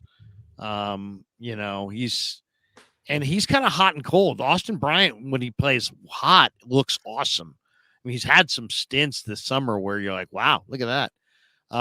So he's got some talent for sure. Farrell's a guy who wants to work back inside. So he likes to work outside shoulder and spin inside because he doesn't really have the speed to run the loop and get there. So he likes to fake like he's going to run outside and cut back inside. That's his patented spin. So, but I don't know, man. I think they're Bosa, Jackson, Hyder, Farrell, Austin Bryant just seem like they had more guys last year. That seems to me Bosa's going to have to play, I would say, 30 snaps at least. I would play him on third downs in the first half and then play it by ear in the second half. That's exactly what I said. That's exactly my thought. Thank you, Larry. I agree with that. That's 30 to 35 snaps. Play him on third down only in the first half. And then as the game ramps up, if it's close, then you start to play him a little bit on first and second, get him to that 30, 35. But if it's not, then you can tailor him back and maybe even possibly sit him. And I think that's the way that I would play it. I would hate to go in with any sort of pitch count and then use all of that in the first half and be like, well, now you got to play 60 snaps. Like, I don't want to do that. So that's exactly what I would do, Larry. So yes. you guys are basically describing the week one plan for Nick Bosa of his rookie year when he was returning from the sprained ankle against Tampa Bay. Absolutely. And a lot of people have talked about like, who cares? TJ Watt, he didn't sign till the Friday before and played 69 snaps, but he was in training camp. I know, exactly. That's what I'm saying. That's what I'm saying. So it was a whole different. The one is Donald, right? I always said the August 31st date with Donald in 2018, and Donald played pretty much every snap, and he was Aaron Donald. But Bosa's a week later than Donald. And as great as Bosa is, one of a guy who's on a Hall of Fame trajectory, I don't know if he's Aaron Donald. Yeah, no doubt about it. This is going to be something to watch for sure. But Larry, you're right. I mean, the depth of that pass rush, the edges specifically, it's like they might get in a position where he does have to play 40, 45, 50 snaps. Hopefully they don't get there, but you never know. Well, here's the Can I ask you guys a here's quick the big, question? Here's the big Oh, go ahead. worry. The big worry is that not that Bosa's going to play all those snaps. The big worry is are they going to be able to run the ball on first and second down, and you're playing Nick Bosa on third down against the run, all day, and he's not getting into pass rush snaps because you can't stop the run. That's, I think, That's the biggest nightmare. What about? Oh, go actually. Vish, Oh no, you go I was ahead. just You were I gonna was say just gonna ask. Did you guys see the 4th and 25? Can you believe that ball hit Sky Moore in the hands? He dropped 2 balls right at the end that could have gotten a first down. Yeah, that was wild. But what I was going to say is, and I talked about this with Grant yesterday, and this was a great point by him, is if I'm the Steelers and I notice that Bosa's not out there on first and second down through the first couple series and he's only playing on third down, if I get a first down, I'm going hurry up and I'm forcing him to stay on the field. Like that would be my game plan, is force him to stay on the field. Like, all right, you got a pitch count. Well, we're going to run through that pitch count as quickly as we can and see if you'll go above and beyond that, and start running the ball at him on first down, that type of stuff, and just see if you can wear him down. I mean, that is also a possibility, right? Like, it may not be in the Niners' hands, and so I love the game plan, and that was my game plan that I dropped, and he countered with that. I'm like, that's a very, very good point. That is also a possibility that the Steelers could do. Did you guys have like a pre-show meeting that I just was not a part of? Yeah. Yes. No? There was a whole breakdown. Yeah. There was an outline written. You didn't get it? Nah, you didn't send me the outline. You didn't send me the outline where we were all supposed to give Jesse's plan before Jesse gives his plan. Yeah, he did it, but he also didn't know that Bosa was signed. So was he really at the pre-production meeting? I don't know. The guy was at the 49ers. Where were you, Krug? You were in Santa Clara today, and you didn't know Bosa was signed. Are you Patrick Star? I hadn't heard. Well, he hadn't heard. He didn't actually talk to us today. I thought we were going to get a little Bosa at the podium today, but we didn't. He didn't talk. That would have been cool, man. That was the story, and that was worth staying behind for. And unfortunately, it didn't happen, which is terrible. So, I think throughout the show we've talked about a lot of the things that Pittsburgh does well, and I think that we agree with that. But let's talk about a couple areas of confidence for the 49ers. When you look at it from the other side of things, like how can the 49ers lose this game? All right, maybe it's on Moody. Maybe the offensive line doesn't hold up, or maybe the edge rushers don't get home the way that we hope they can without Bosa. Maybe it's the travel. Maybe it's week 1. Tomlin's always got his team ready. But what is an area or two, the opposite side, that you're confident in? And Vish, I'll start with you on this one, that you are confident in that the 49ers do have under control and is a good matchup for them to win this game potentially. Yeah, I thought Krug nailed them both very, very early on in this show. One is the linebackers. Christian McCaffrey is a tough cover for any of those guys. I'm interested to see what plan they have for him. But if that plan includes Elandon Roberts, or Curtis Holcomb or whatever, Christian McCaffrey is going to dice them up. And then 2, I don't think they can cover Debo or Brandon Ayuk on the outside. I really don't. So I think that they do have their advantages with their weapons 100% on offense. They absolutely do. Chiefs just lost, Larry. There goes your blown. Yeah, Krug. Your survivor pool is done. Mahomes' fantasy points are low. This is the Krueger family survivor pool. So I've just lost money to my family. So what you're saying is now the Krug show should be run by the rest of your family?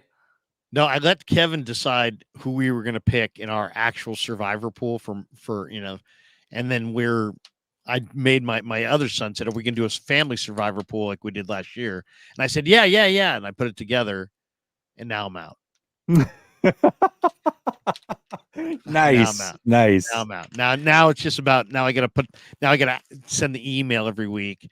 knowing that I've lost. Dude, Yeah, this perfect. is the most That's good. exciting week 1 since Alex Smith went into Foxborough and beat New England. Oh, there's a lot. There's a lot. I mean, the storylines are galore in the NFL.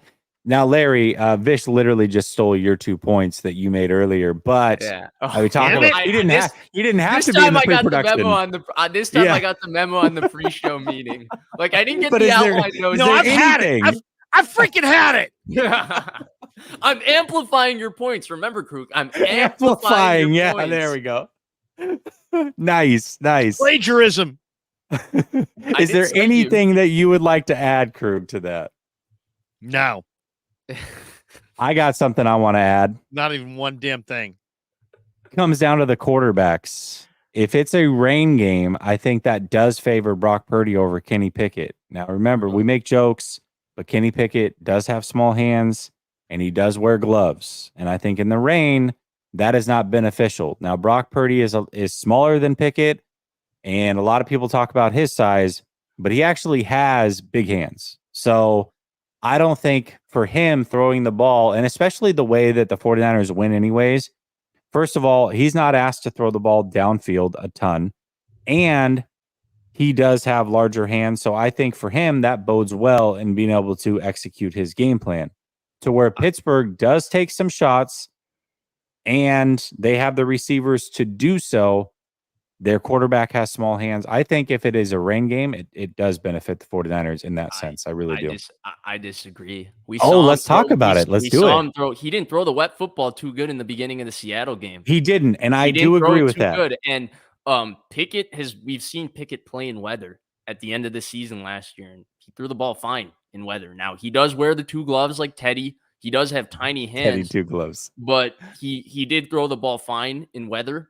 We haven't necessarily seen Brock Purdy because they played in the West Coast basically the entire end of the season, so he didn't have to deal with that. And the one game he threw the wet football, which was the start of Seattle game, he did not throw the ball well at the beginning of that game. He probably left like 2 huge plays that could have been touchdowns just because. Now, he threw the ball great later in that game, but when the ball was wet, he did not control the ball very well. I agree with that. And I guess my counterpoint would be this, Vish. And I actually talked about this earlier in Spaces, brought that point up. But I think the counterpoint is that early in that game, if you remember, they were taking shots. Fair enough. Downfield. And so I think in this game, it's going to be more, keep it around the line of scrimmage, keep him comfortable. And especially coming off the injury, not playing a lot in preseason, I think that's the right thing to do, even if there's not inclement weather. But if there is, I think that bodes well for them, and I think he would be fine completing those passes. Krueger's looking angry at me. I want to hear what he has to say. No, I mean, I don't think it's me. Why do we think it's me bad weather? It's early September. It's 80% chance of rain and lightning and 80% chance of rain. Yes, Jesse's going to the game. He's got going to the game. Packed. I'm bringing the plastic poncho, man. Yes. Oh no. Well, 49ers didn't stop the run in the preseason. Did it mean something or did it mean nothing? We're going to find out on Sunday. I mean, it's really it. I mean, Niners got gashed against the run, and I'm a little concerned because Hargrave's not great against the run. And and their style in this wide 9 is to get these one gap penetrator, get up the field guys. Armstead's their real anchor against the run inside. The run fits are going to have to be a whole lot more consistent than they were in the preseason. I think that's can be expected to be to happen. But I mean, I just don't think that you go from allowing 6.5 yards a carry to just being airtight in 1 week. I can't picture that. So, I'm a little concerned about the Steelers' ability to run the football. If the Steelers can run the football, it's going to be a rough day. It's going to be a really rough day because Pickett's got enough weapons. And, if they can run the ball, it's going to be the Niners better be able to stop the run. So the guys I'm really concerned about are up front. Drake, Armstead, Hargrave, Givens, Kinlaw, Farrell, Kalia, the whole up front. Antonio Bryant. To me, that's where this thing is won or lost. How does the Niner front do against the Steeler offensive line? If the Niner front owns the Steeler offensive line, then 49ers can win this game. But did anybody catch the throwback reference from Krug? I did. Antonio Bryant? Yeah, I did. Oh, instead of Austin Bryant. You're right. Yeah. Krug definitely remembers Antonio Bryant for sure, though. Wide receiver, Pitt. Yeah. Hell yeah. Hell yeah. A little bit of a I'm drinking problem. confusing my Bryants. But yeah, the Niner front is got. I don't know what it's going to be. Do you guys feel like you? I mean, I know Bosa's awesome, and Drake is a lot stronger, and Hargrave's a stud. But what about when they go to the twos? How's the twos going to do? I mean, I don't know. And for as good as even Hargrave is, he's not. We talked about this last week. He's not a great run defender, and Pittsburgh is going to try to exploit that. We talked about the running game earlier of the Steelers, and I'm not a big Najee Harris guy. I think he's a volume guy, or he's kind of turned into that. Coming out of college, he seemed to be more of an explosive player. But one thing I do want to point out is that, obviously they have Warren, but Najee did kind of turn it up towards the tail half of that season last year. And he started out the season with a plate in his foot. So that really might have been a hindrance for him. Maybe he is more explosive this year. Warren, we do know, is explosive. So between the two of them, I mean, Pittsburgh is going to make sure that they test that 49ers front early and often. They want to do some of the same things that the 49ers want to do. And, having that 1-2 punch there, I expect that they're going to test it. So I don't know. I don't know that I have confidence really in the starting front four to stop the run yet. I got to see it. There are players that can. Obviously, we got Armstead, we got Bosa, but we also have, potentially Jackson and Javon Hargrave that may struggle there. So we'll see. I think Furl will play a lot more on first and second down. Yeah. That's a possibility. Ty Bud says Farrell and Bosa were both top 5 in their class as defensive ends. This would be a dream team if they had this. Why is it like meh? Trey at 3 bus, Farrell at number 4. Because can we go here? Cleveland Ferrell never deserved to be the 4th pick in the draft. No, he didn't. Guys with his traits should never be drafted as the 4th pick in the draft as a pass rusher. It was one of the most nuts picks of all time. He was the 3rd best player on that defensive line. He was the 3rd best prospect on that defensive line. Dexter Lawrence is way better than him in the NFL. Christian Wilkins is way better than him in the NFL. Like the guys they missed on going 4 in that class: Ed Oliver, Jeffrey Simmons, Christian Wilkins, Dexter Lawrence, Brian Burns, Rashawn Gary. Those are all guys that were worthy of the 4th overall pick. Cleveland Ferrell was never worthy of the 4th overall pick. That's a Mike Mayock miss. A Mayock miss. A Mayock miss. There was a lot of those, Larry. There was a lot of those. Yeah. A lot of them not in the NFL anymore, too. Oops. Quite. Yeah, I got you. No, I got it. Yeah. I got it. Here's the thing about Farrell, though. I mean, Farrell just doesn't. He's got good moves, and he's pretty good against the run, and he's not bad at if you want to go that 4 defensive end alignment and play games up front. He can do some things. I think in some ways he's fit. He's a good fit for what they want to do, but he just doesn't have that elite speed that says top 5. And he should have gone. I mean, he's a high character guy with a great motor, and he was on a great line, so he looked better than he actually was. But he's got some real ability, but it's just all in a small area. Like if you notice, he'll try to work outside and then cut back inside. Most guys will fake inside and then try to get to the edge. He doesn't try to get to the edge. He can't bend. He doesn't have a lot of speed. So he doesn't have a lot of speed or bend. Right. But he is really a good technician, and he is going to burn some people on that inside spin. The thing for Furl, too, is that his freshman year, he was kind of a stud as a freshman because he was already 6'4", 255 pounds. As a freshman, like he was a grown man at 18 years old, and he played very, very well as a freshman in Clemson. And so, like, that kind of stuck with him. But when you're talking about high traits pass rushers drafted in the top 5, Larry nailed it. Furl was kind of just a finished, high-effort, high-motor product. And he wasn't like, you contrast that to Rashawn Gary, who went 11th or 12th in the draft. Rashawn Gary wasn't the most refined technician coming out, but he had every physical trait that you look for in an edge player. And Rashawn Gary developed into a star. And Cleveland Or Josh kinda Allen, who came- went to Jacksonville, right? Same Right, kind of right. thing. Right. Similar. You're right.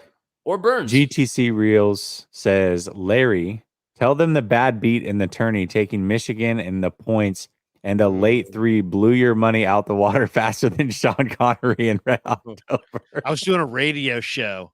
First round of the NCAA tournament, and Michigan against Texas. And, I thought I had the cover, and I'm doing the show. We're watching the game on live radio. My co-host goes, "Oh, you got it, man. You got it." And I go, "No, wait, hold a second. There's like 5 seconds they're inbounding the ball. Hold on." And then all of a sudden it's like, "Oh my God, the guy dribbles the length of the court, laid it in, ruined the cover."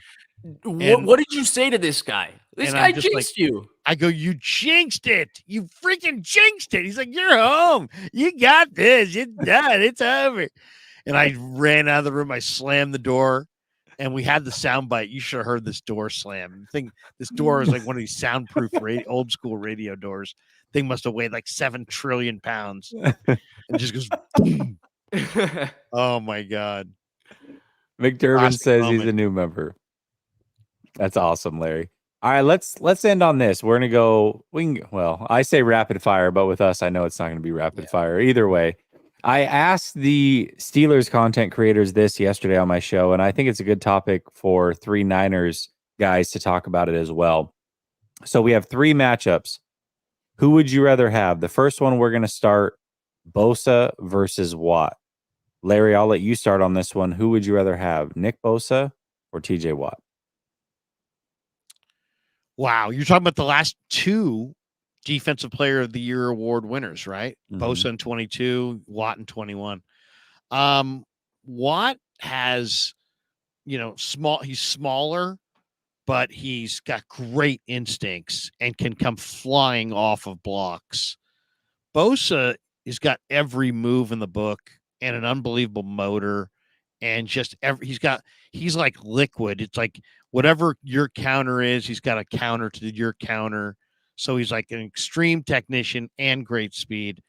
I would say Bosa right now is a little bit more. He's younger. He's a little bit more the prototype, a little heavier, a little stronger. But Watt makes up for it because his instincts are awesome. So I think Watt in some ways is the more trustworthy player, but Bosa's, I think, the bigger talent. Yeah, for me, I'd take Bosa. One of my favorite websites in terms of tracking line plays, Trench Warfare, and that's Brandon Thorne's website. Brandon Thorne comes up with a lot of good metrics based on really studying edge rushers and offensive linemen, and not just talking about their sacks, but talking about the quality of their sacks and the quality of their reps. And look, TJ Watt is an absolute stud. But when you look at those metrics in terms of high quality sacks and all of that, Bosa, Myles Garrett, Micah Parsons, those guys have quite a few more than him. TJ Watt in that 3-4 defense, some of the blitzes that they do, sometimes he gets becomes the beneficiary of being a free rusher at times. Now, to TJ Watt's credit, also he plays in coverage, which Nick Bosa never has to do pretty much unless they bring a blitz from the backside and make the end peel. Like when Solomon Thomas in 2019 had to run with whomever on the Chiefs in the preseason game and the end had to peel. But other than that, they never really have a position where Bosa's in coverage. But for me, I think Bosa is just the most complete edge player in the league right now. He added more pass rush moves to his repertoire the last couple years. Before, it used to just be inside swipe, outside swipe, and then bull rush into your body. Now he's got a spin move. Now he just beats you with speed around the edge. He's got it all. For me, he is the most complete edge player in the NFL right now. No offense to TJ Watt. Maybe I'm biased. I'll take Bosa.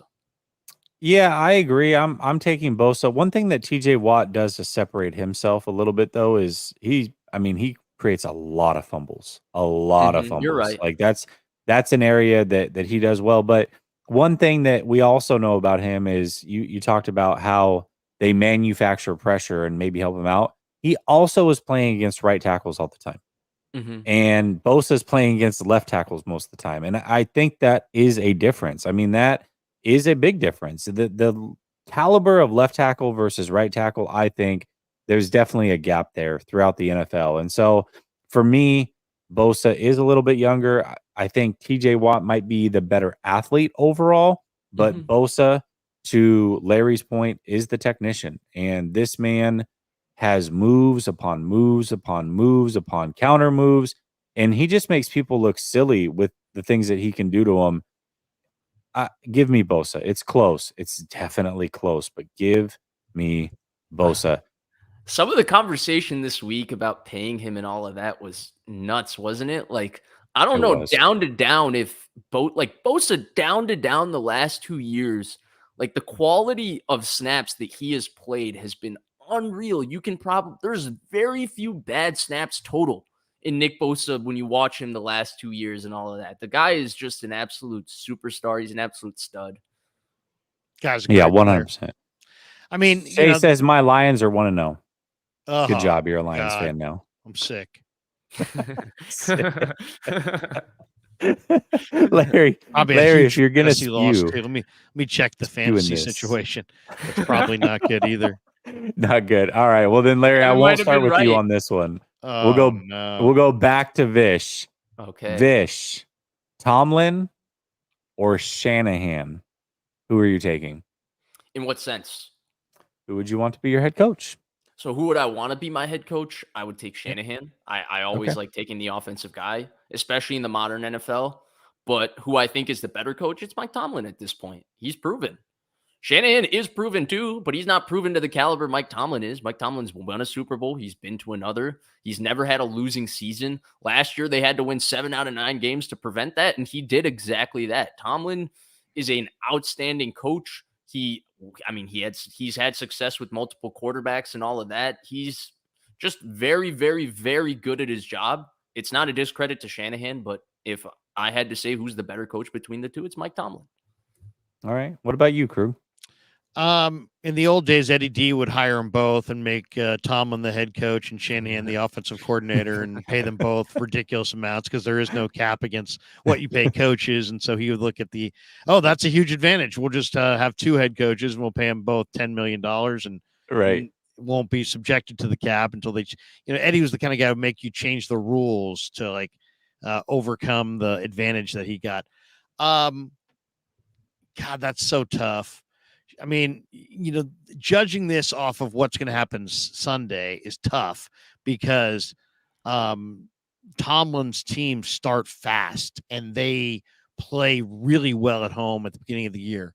But that's also kind of tied into why he doesn't have any losing seasons. He's a damn good coach, surrounded by a really good organization. I think Colbert's given him the players and he's coached them up.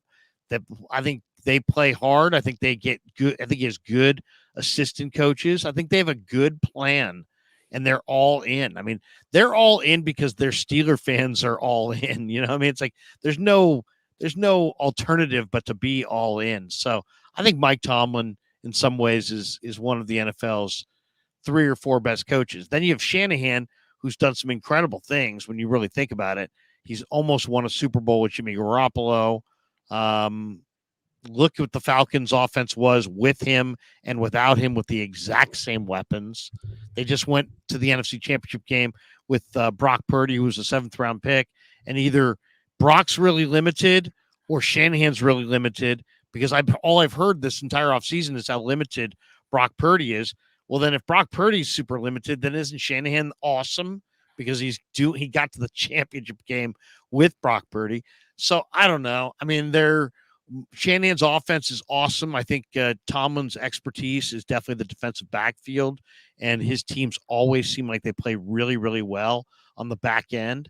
So, it's hard to say. I would probably lean towards Tomlin because Tomlin's got the ring, and it's all about the bottom line. And it's like you either have it or you don't, and until you do, you don't. So Tomlin has a ring, and he's got the great record. Shanahan's offense produces points, though. And I think if they were both free agents, let's say, how are we going to gauge this? If they were both free agents, I bet you Shanahan would get the bigger contract. I actually do agree with that. And I would also take Tomlin. And you're right. I mean, bottom line is it comes down to one has hardware, one does not. Tomlin's been doing it much longer.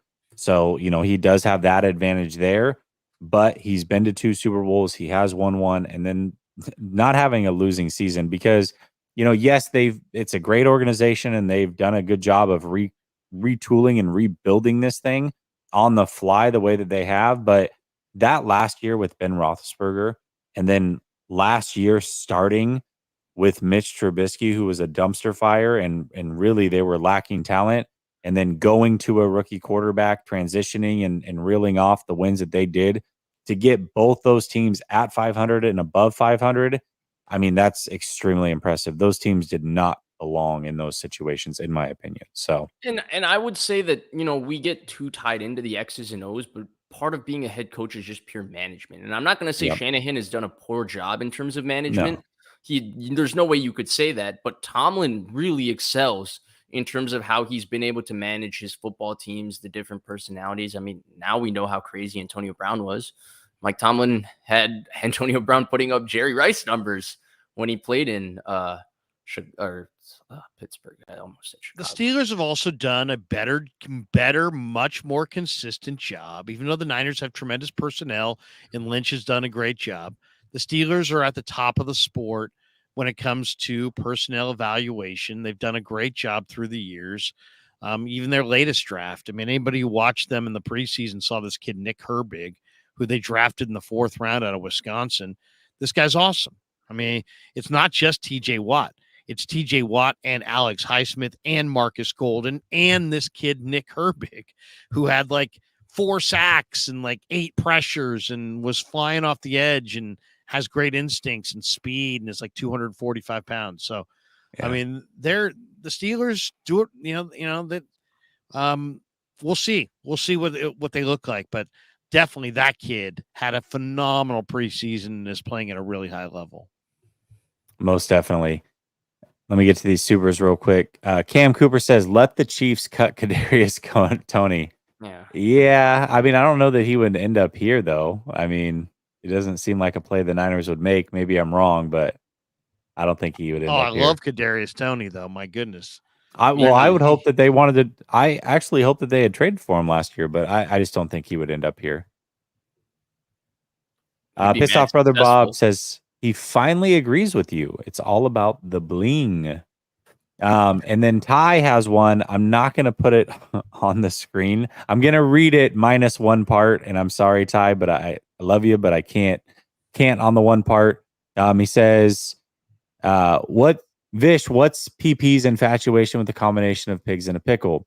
And then he asked me, how much money do I have on the dental? I don't have veneers or anything like that. So just your normal checkups and brushing your teeth, I guess. I don't know, but no money spent. If this was a mutt team, to you. Him, Matthew Stafford, and Joe Burrow all went to the same place. Yeah, exactly. Yeah. No, not a single veneer in my mouth, my man. Not a single veneer in my mouth. These all natural. All right, last one. I'll let you start on this one, Larry. Purdy, man, don't ask this question. Or Pickett. Yeah, but I'm gonna ask. I gotta ask you too. I love your take on this, but Purdy or Pickett, Larry? Easy. That's an easy one. It's definitely Purdy. Easy. Okay. Yeah, I think so.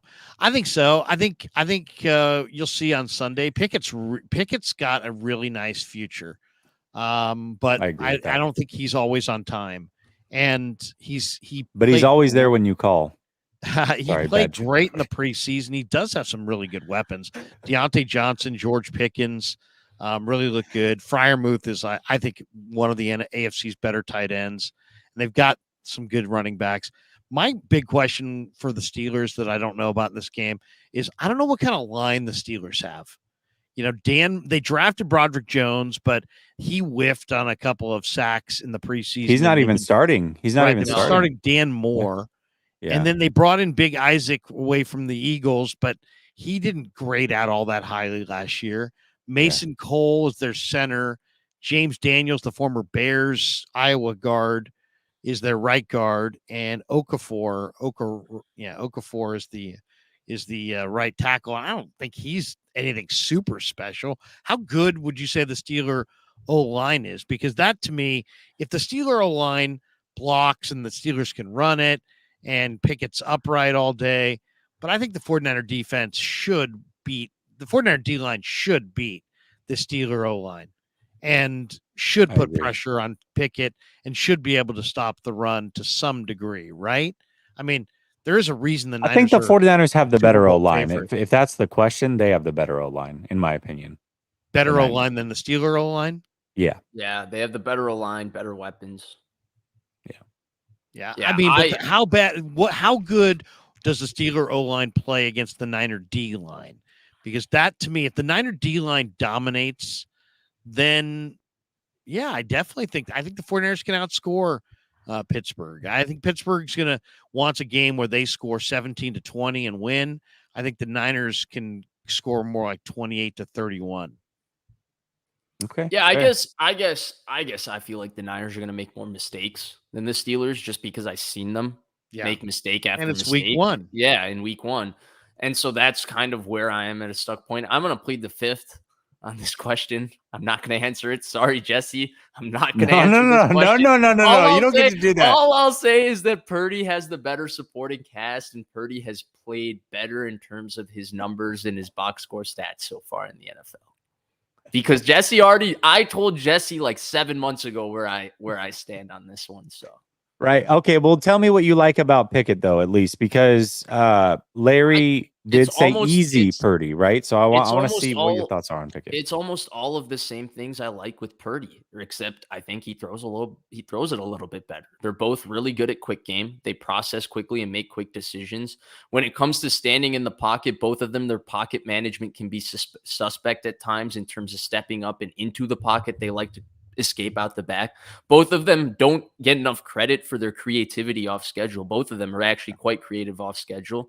And so in a lot of ways, I feel like they are a very similar quarterback, except obviously one was drafted in the first round, one was drafted in the 7th round, which is kind of crazy. And then the other one is really one has to deal with Matt Canada, a crappy offense, a bad offensive line, not really a great situation. And he had to play in Pittsburgh in cold weather and all of that. And the other got to play with Christian McCaffrey, Deebo Samuel, and George Kittle and Brandon Ayuk in an offense that was clicking. He played phenomenal. Never going to take that credit away from him. But if we're going to the QB wins and all of that, I mean, the guy won 7 out of 9 to finish the season with not a very good offense around him. Are we going to give him the QB wins credit? Yeah, maybe. I love this name. Suspiciously Specific is one of the better names I've seen in the chat. There's some good ones, but this is definitely up there. And he says, "Nah, Vish, you answer the question." Sorry, buddy. He pleads the fifth. He pleads the fifth. I love it. Is there anything that you want to say to that, Larry? What do you? I mean, you said that it was easy, but do you? Yeah, there are some things that you like from Pickett, though, right? Oh, yeah. I like Pickett. First of all, it's hard. Pickett's got a good team around him. That's a good organization, and it's year 2. You can see the momentum that he has. I mean, he's 5 for 5. We already mentioned in the preseason, he's led 5 drives. They've gotten 5 touchdowns. Okay. And they've in the preseason, they thoroughly outclassed the 3 teams that they played, one of which was the Buffalo Bills. So, the Steelers come in, they only know one speed, and that's full speed. It's going to be a hard-hitting, full-speed game. They're not going to, as I think Vish said it early, they're not going to beat themselves. So they're not going to come out and lay an egg. So that means that you're going to have to beat them. And to me, it's going to be really interesting. Like, who can run the ball? Can the Steelers with Najee and Warren run the ball? Can the Niners with McCaffrey and Elijah Mitchell run the ball? I mean, I don't know the answer to that. But I do think the 49ers have an ability to score a few more points. And I do think. But is that because of the quarterback, or is that because you like the 49ers offense better than you like the Steelers offense? I just think that the Niners were scoring a lot of points, and when Purdy was in there in the preseason, Krueger just pulled the Vish. We got glimpses. Yeah, he did. He's pleading the fifth. He did. That was good. I'm not pleading the fifth. He's pulled the fish. Yeah. What happened? You didn't answer that question directly. I asked you, do you think that that's because of the quarterback or that's because of the offensive weapons? And you went straight to the Vish answer, which is I think the Niners played really well on offense last year. Well, I mean, I love the weapons. I mean, we've already talked about it. McCaffrey, Ayuk, and Debo, I think are all primed for career years. So if you think that, and then the question is Kittle going to play? If not, that's a major drop off because they don't really have a second tight end unless Braden Willis plays great. But they also may go with a lot of three wides, and they do have Ronnie Bell, and Ronnie Bell might be able to make some nice catches, on Sunday. So they've got a little bit more diversification with their wide receivers. You Can they like their run it? offense better, not the quarterback, huh? Yeah, I mean, I think Shanahan's offense produces points. 49ers did play at a pretty high level with Purdy last year. Purdy knows the offense better. He's got great weapons. Unless their offensive line just gets caved in, snap after snap after snap, I think he's probably going to be able to score some points. So we'll see. And then it's the Niners D, which was the number one in football last year against, Kenny Pickett, who's, I mean, we're talking, there's a lot of good traits for sure. But go look at those numbers. It was 7 touchdowns, 9 picks. They somehow found a way to win 7 of 9 to finish the year. Can I ask you a question? Was it 7 of 8? Did you watch the offense in 7 touchdowns and 9 picks? What was Brock Purdy going to do different? The offense wasn't creative. I didn't watch the ball I didn't watch them in the second half of the year last year, but I did watch them in the preseason. And he's got a great rapport with Deontay Johnson, and Pickens is making plays, and Freiermuth is coming into his own. So he's got nice weapons. What I didn't see from the Steelers in the preseason that I'm wondering is they didn't run it that great, and they didn't stop the run as well as I thought they would. So I'm eager to see what they look like. Can the Niners run it, and can they run it? And to me, that I think is where the game probably swings, because then whoever can't run it, there'll be tremendous pressure on that quarterback. Yeah, I'll just answer the question because of everything Krug said. I think Pickett is better than Purdy. All right. I like it. I like the guts. Niner Gold says Mahomes was crap today without weapons. That's not the way I saw that game at all. He put the ball where it needed to be. He made some fantastic plays with his legs. There were a lot of drops by receivers. And if Kelsey's not on that roster, that is officially, if not one of the bottom 3 worst teams offensively, weapon-wise. Like, who are the weapons on that team without Kelsey? It's bad. It's very bad. So he looked pretty damn good, actually. That might be a good sign that the Super Bowl is a little bit more wide open, because the bottom line is a lot of people thought of the Chiefs as just, they're just this dynasty. But I think you're right. I think you've hit on an area there. Kelsey's a little older, and they lean on him a ton. And their other receivers now are, Rashee Rice scored a touchdown tonight. You got Marquez Valdez-Scantling, who's got good speed, but just, not very dependable. Richie James is a return guy. Kadarius Toney is awesome, but he's inconsistent. And Sky Moore was a great college receiver, but he's yet to really do it in the pros. There's a lot of people projecting Sky Moore to be awesome this year. I didn't really buy into that. So you're right. Maybe they just, the one guy who I really was expecting to see, who I had on the fantasy team, and I decided to cut him this week, was the Justin Ross. And he only made 1 catch for 6 yards. Yeah, on a little hitch route. That was really I would say do not be shocked. I'm not saying it's going to happen, but do not be shocked that if Kelsey comes back and the offense still sputters a little bit, that they might make a play for one Mike Evans. I think so too. I wouldn't be shocked on that one. They've been in the wide receiver market all off season. They didn't end up landing Hopkins or Odell. I think Evans might be a possibility for them. We'll see how it plays out.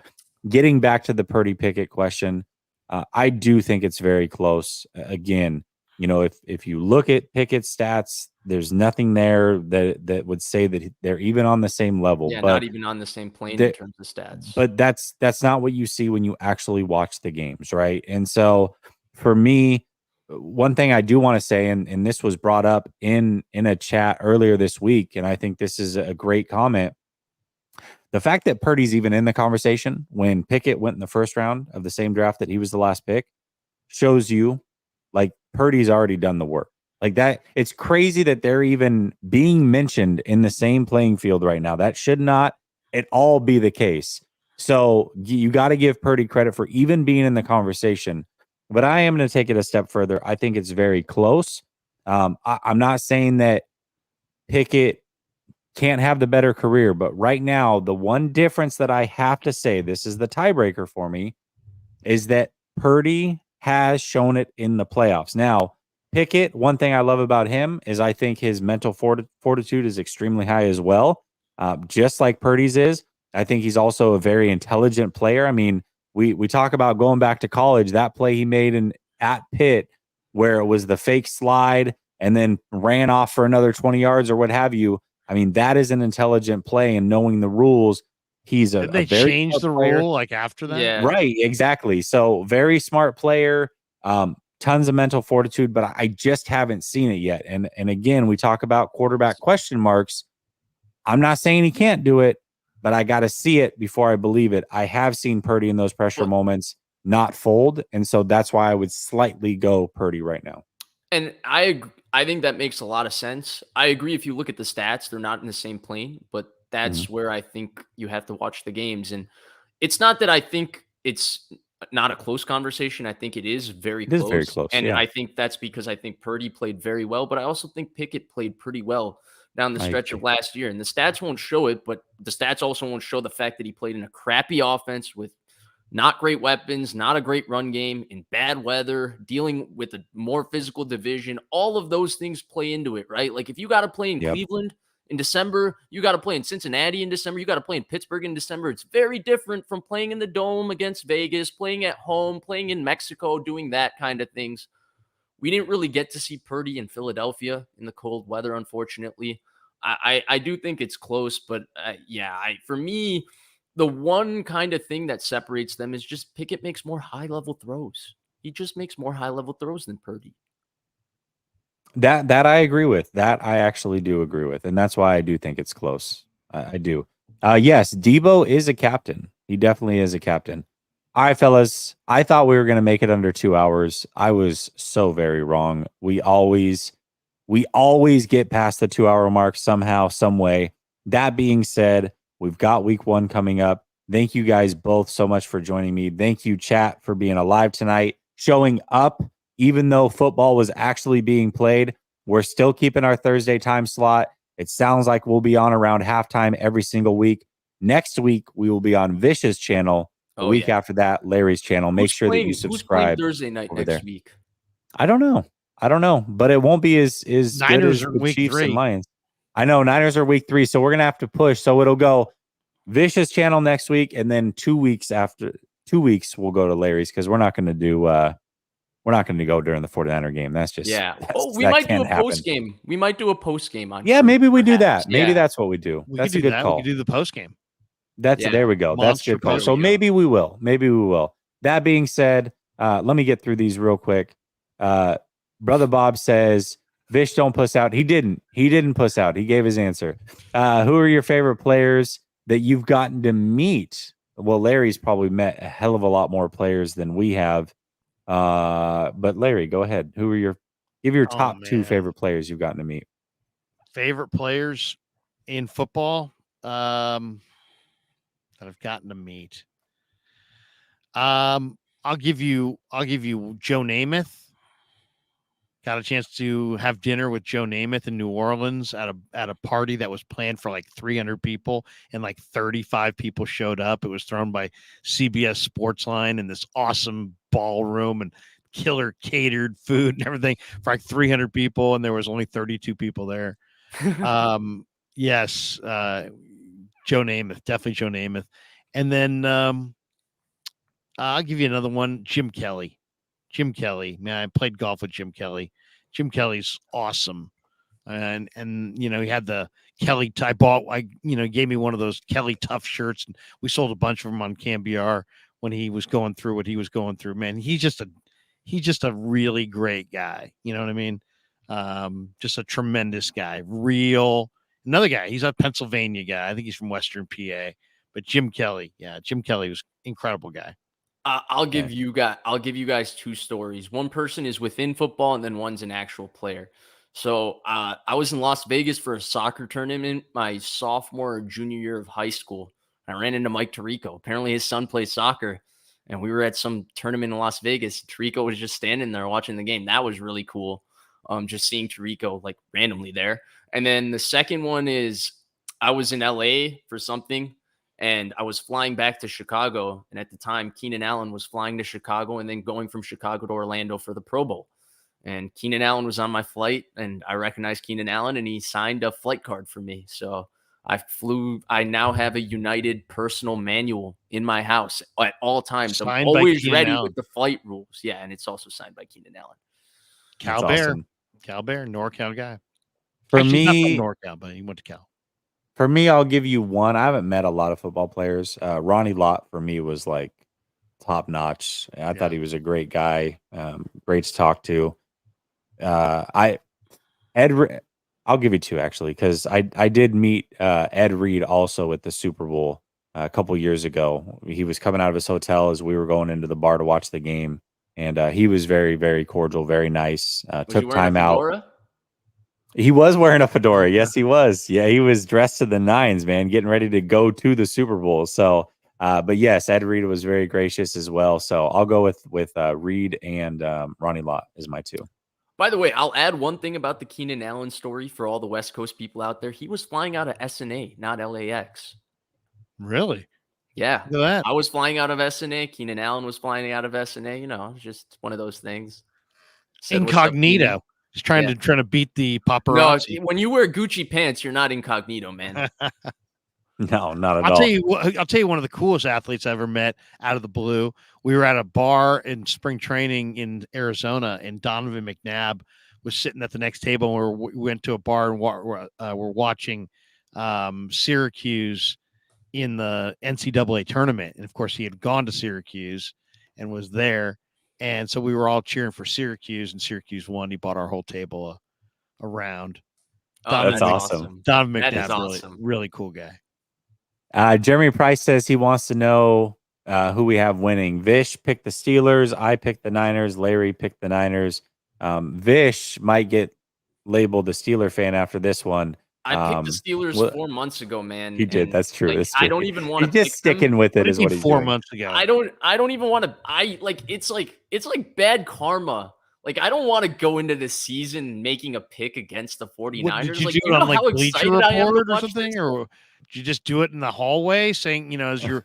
I mean, what forum did you do this on? Where you're like, probably his you just channel did when it the over- schedule You release. just told your schedule- dad the over a schedule- sandwich. Like, who cares? The schedule release came out, and the schedule release came out. I think I went on with Ryan Hensley right after it, and from the You schedule did this release, on the Ryan Hensley show.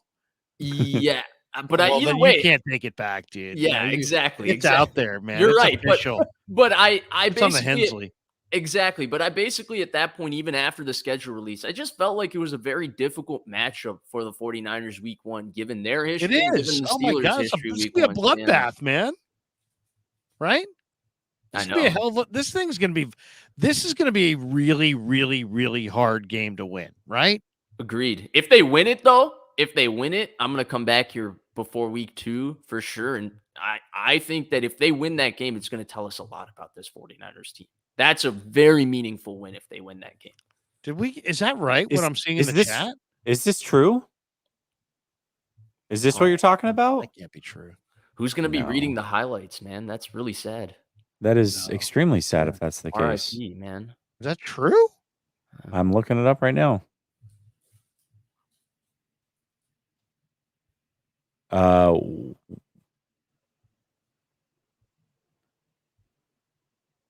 No, what? No.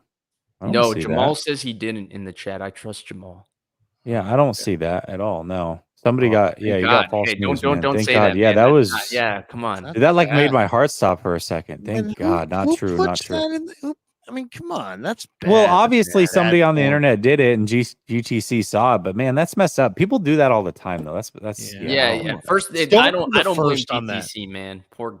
Well, whoever it put wasn't that out messed GTC. up. No. Yeah. It wasn't. It was not him. He obviously saw it somewhere. Like he's always in the chat and he's always chill. Like he's never, you know what I mean? Like he saw it somewhere else. So I'm not banning GTC, but he heard it or read it somewhere. That's awful. Yeah. All right. Yeah. That being said, it's over. Show's over. Have a great weekend. Go Niners. Peace.